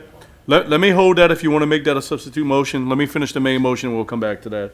Anyone else on the, you will finish, Mr. Brown? I'm sorry. Yes. Okay. Councilman Pollard? Yes. This went out for bid? Yes, sir. Three different? Yes, sir. And that was the best one you received? Well, let's just say we submitted it out to even more than that. Okay. But, you know, the timeline that we asked for, it wasn't even a bad timeline, but we only received one bid, you know, and I'll say it was the big guys who normally do this, and I think the other guys honestly just can't do it for what these guys are doing it for, you know. So, like I said, it's a big job, and I don't think we're going to have many of these. You know, I keep telling that to everybody. Economic impact houses in sight. You know, like we're trying to make an impact. I think if we do this, it's going to set a precedent for a lot of people. On the first list with yours, we had 5 houses, 3 people tore them down. You know, so it's like, I'm just trying to make sure we do this right one perfect time, and then we can Right. start moving forward. And I'm hoping we get some good deals. You know. Councilman Pollard, does that answer your question? Yes, sir. Yeah, I mean, I'm kind of hard for me to support him with the extra $400, but since I have 10, I'll go ahead on and give, you know, what the rest is. And Tommy Pollard. Thank you, Councilman Pollard. Number love, baby. Number love. Jacob, I do want to ask you, when we go off in the future, do you think multiple houses going to some of these vendors may get a better price like the city's done? You know, the number that came back for this house, like I said, I think it's hard for, you know, it's a good number. You know, I think it was just the you house think it it's fair? was, you know, I think it was a fair number. You know, it could get a better price maybe, but would it have gotten us Yeah, to that we- thresh-old of 10,000? I think we'd still be back We here need to asking set for a this little bit more example money. tonight that we're going to tear down houses. Mr. Brown, did you have something else? No, that's it. Okay. Councilman Sonia? I did. I think what you were trying to say, Warren, from a financial tracking perspective, Kim, is this, can I ask her a question? Yeah, sure. Is this separated by district, or it's in a fund that's just a lump amount? It's in one line item, and the Yeah. council, resolution said, 10,000 per district. Okay, so we could just do it in one and everybody just understands that we did that. It would be easier on you just to do the single amount. I mean, somebody's gonna have to keep track of it by district. I Oh, don't know well. who is. I can subtract 330, 46 from mine. I just want to make it easy on you, if Mr. Brown's okay with that. Councilman Sonia? I'm done. Councilman Sonia, Councilman Trahone? And for that, Yeah, I mean, I'm kinda agree with Warren if we could do it that way. I know I have one coming up. So with that being said, I won't be able to borrow You won't be able to borrow from 400 me? from you, buddy, No. cause you broke. I'm broke. I'm broke, man. I'm broke, but I'm gonna try to, I'm trying to help out the Oh, yeah, hospital, moral save them some support money. from you? Yeah, Okay, yeah. thank you. Yeah. Appreciate that. He can re-roof it for you. Councilman Trahone yields back. Anyone Library. else? Councilman Rossini? I'm gonna fix it. I have one that shouldn't cost but about $5,000. We'll be all right after that. Let's roll. Let's go, Scott. Councilman Rossini So- yields back. Anyone else, members? Mr. Chairman, just, Hold on, I got Ms. Kimberly. I just wanted to make a comment. This is the house that we had to hire the curator, so I don't know who did the calculation on the 4,200, but was the curator's cost included in that? 4,200. Oh, the 4296. I'm sorry. So like if the curator's cost is not included in that number, you would need more. And you'd have to. oh, come on. 6 more weeks. Oh. Hold on, guys. Wait Hold a on, minute. gentlemen. Do we know her cost? It was 500. Let's just round it to $1,000 just to make sure, and then it can go back. Sorry, Mr. If you want to Brown. do it that No, way. She's right. Okay. She's right. Let's go to That's 5,000. okay, Jake. Look, we'll if I fix have on the something to next say one. about, if I have something to say about this, you have to think about it like this, and this is how the other parishes look at it. Even if it costs you $15,000, you will, by lean process, eventually get this. But this is a good investment to eventually have a family home there, a $300,000 investment, taxpayer dollars, Yeah. going forward for It's a 100 good neighborhood. years. Yeah. Call it a $15,000 investment on y'all. I'll tell you, Mr. Weaver, I'd ask for another round of applause because you've been so positive tonight. Yeah. I can tell you that. You shooting I for like the that. stars now. All right, anyone else, members? Okay, so Mr. Napier. So, yeah, so we want to bump it up to, you want to add $1,000, that'd be $5,296. And instead of from the public health unit, we're going to just take it from the line item. That's fine. Okay? So That's my substitute. So he's got he's got a motion to amend the language to include 5,296 to take from the line item, not from fund balance, but from the line item, the 140,000. Do I have a second? A second by Councilman Rossini. Is there any discussions on the motion to amend? Did you want to say something, Mr.? Y'all got me now. I knew that was coming. I knew that. Let's stay knew. focused, members. Let's stay focused, members. He didn't say it. He said it. I got you, Tom. I heard it. Okay, so, any more discussion on the substitute motion? Hearing none, roll call. Those in favor will signify by saying aye. Those opposed? Hearing no opposition, the motion to amend, is accepted. And then with the amended motion, we'll add it into the main motion and then, vote on the main motion with the amended language. Roll call. Those in favor will signify by saying aye. Those opposed? Hearing no opposition, the ayes have it, and the motion carries unanimously. Congratulations. Man, thank y'all. Moving on to summary number 47, introduced by our Regional Planning Commission. Madam Clerk? A resolution granting preliminary and final plat approval to re-subdivision of property belonging to the Lasty J. Segura Estate located on a proposed private road off of Norris Road to be known as Lasty Road to re-subdivide lots 2-B and 2-C located in District 14, subject to compliance with Planning Commission Staff Report PC 2023-02, all as reviewed and recommended by Iberia Parish Regional Planning I Commission. got a motion by Mr. Mathurin, second by Mr. Rossini. Councilman Mathurin? I'm guessing Jacob can just. Yeah, he's there if y'all have any Everything's updated. questions. Everything's good to go with this? Everything's good to go. And we just got some fresh drainage work done down Norris Road? No, actually, I'll say, Councilman Mathurin yields back. Councilman Rossini waves. Any other main motion discussion, members? Oh, man. Pump the brakes. Yeah, We have legal. So what is our restriction on private roads? Because I'm looking at this plat and it's got quite a long one. Private roads, It says road on it? It says private road on this plat. yep. And I don't I understand think why they it's, keep doing don't that quote stuff me with on the it, driveway. 750 feet For a road, yeah. for a private road. For the driveway. And it's only going to the second. It's not going all the way to the back. So that plat, you know, unfortunately, there's 2 parcels of land in the very back that, let's just say there's a family quarrel going on and they didn't want their private road going all the way to the back to them. So the person that is on the second and third parcels who is actually getting a private road developed to their property. And I'll say that drainage canal on the south side of that property gives that whole private road access for sewer plant discharge. So all parcels have access? To the drainage. Oh, to getting to the property. The first 3 do. The back 2, they farming. They don't want anything. They don't want to look. So what happens when we come down the road and they want access to their property? Right. I can't approve a building permit back there. Okay. And they're aware of that. All right. Okay. So Long as we, they- I wasn't finished. go So ahead. the first lot is 878 feet. The second one is 522 feet, and the one after that is 518 feet. I just want y'all to be aware that this is, I believe our restriction is 1,200 feet for a private road. 1,200 feet. And then we've got 2 lots behind that are gonna be locked out by relatives who don't want to give them access. So I just want to make sure that y'all have the facts before you vote. So this was a family succession partition that went to, it did not have to come to us because the family member passed away. So it was a partition plat that came through our office. I had no idea, recollection of it. They showed up to my plat one day with this partition plat. It was legal, it was filed, it was everything, and it's one of those situations where you have 5 landlocked people. And now this guy, second, wants to put up a building, you know, so it's okay, you had a partition plat, but now we have to go through the proper planning commission to get a private road access, you know.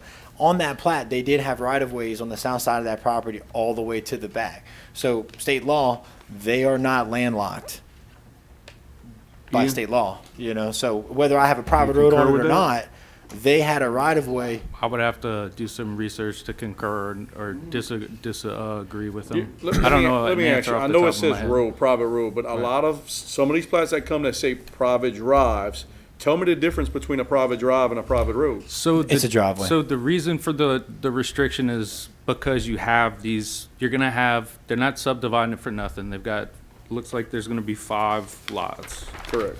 And the people at the end, when the road wears out, well, the people ahead of them, if there's no covenant to maintain that road or driveway or whatever you want to call it, the people at the head say, oh, I don't, I'll just put a little bit of gravel in front of my house. You're on your own. So I guess that's really where the whole reason to restrict the private roads comes from. That's the underlying logic behind it, is to kind of future-proof that road. And then the second part is to make sure that people who buy in that area don't think the parish is going to come take that road later and fix it. And they are aware that the parish is No, on the not. plat, it's on private road developments, where every time we do this on the plat, it will be, because this is a preliminary plat, that's all submitted right now. So as far as after staff report, what shows up as final plat approval, it's going to have on there the maintenance agreement between all parcel owners. And nothing came out of planning and zoning with any stipulations as far as that? We don't do that. They have to do that. Like when you So know, it's a that's gonna be, requirement?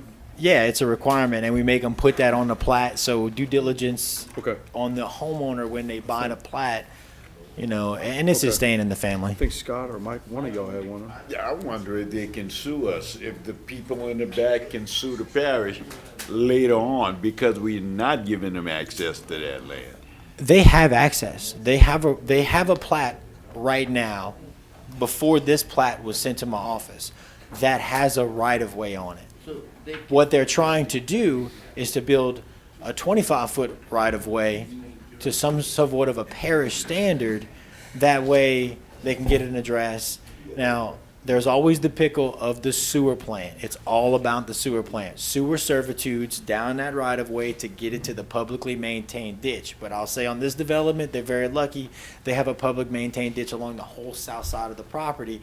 They don't have to go to the main road. They literally just to go across their driveway and they get to go into the parish ditch on the other side of it. So, like I said, this partition exists whether we approve it right now. There's 5 parcels back there no matter what. I think if anything, we're approving a private road so we can get some buildings back there. You know, I mean, it's gonna happen whether we like Mr. it or Landry, not. were you finished? I'm good. Councilman Sonia? What is the length of the private road? 1,200.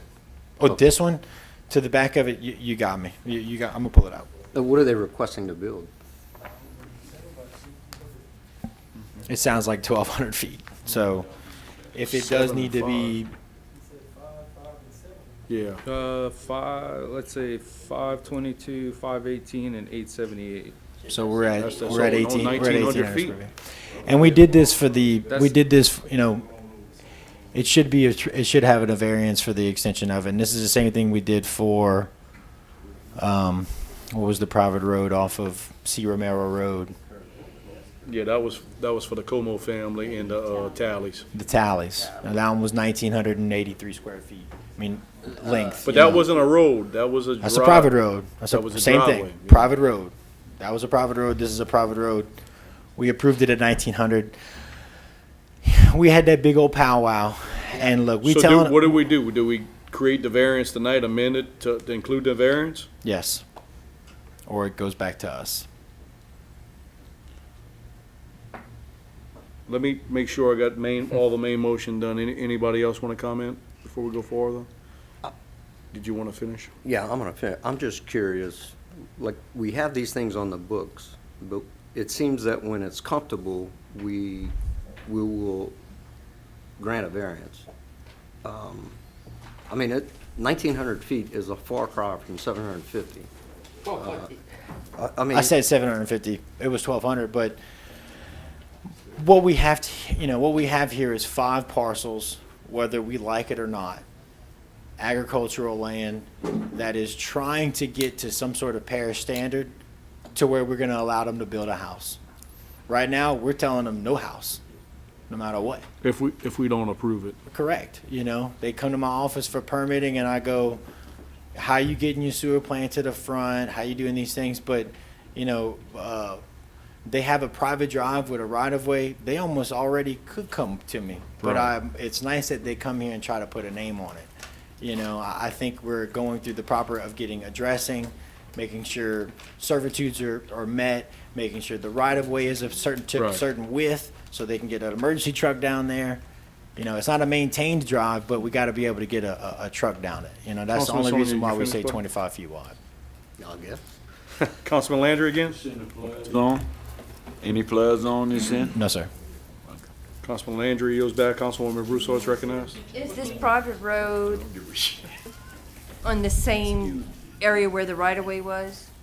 Correct. Yeah, it's the exact same spot. Like they, So long the track of private la- road ends, but the right-of-way to the other They lot still have right of way to the backside. So if they ever want to extend it, They can use it. can. Yeah, they're going to use it for farmland access, kind of as of now. Okay. They have right of I see way. problems. Yeah, I see the ones in the front that don't want to participate, ones I in the wanted back, them to pay they for it. can't stop them from using it. all it would have taken was $12 more. And I told them that. I said, I need that homeowner in the back to give us $12, and they can sign on this plat too. But we're talking family members that are. We all the time.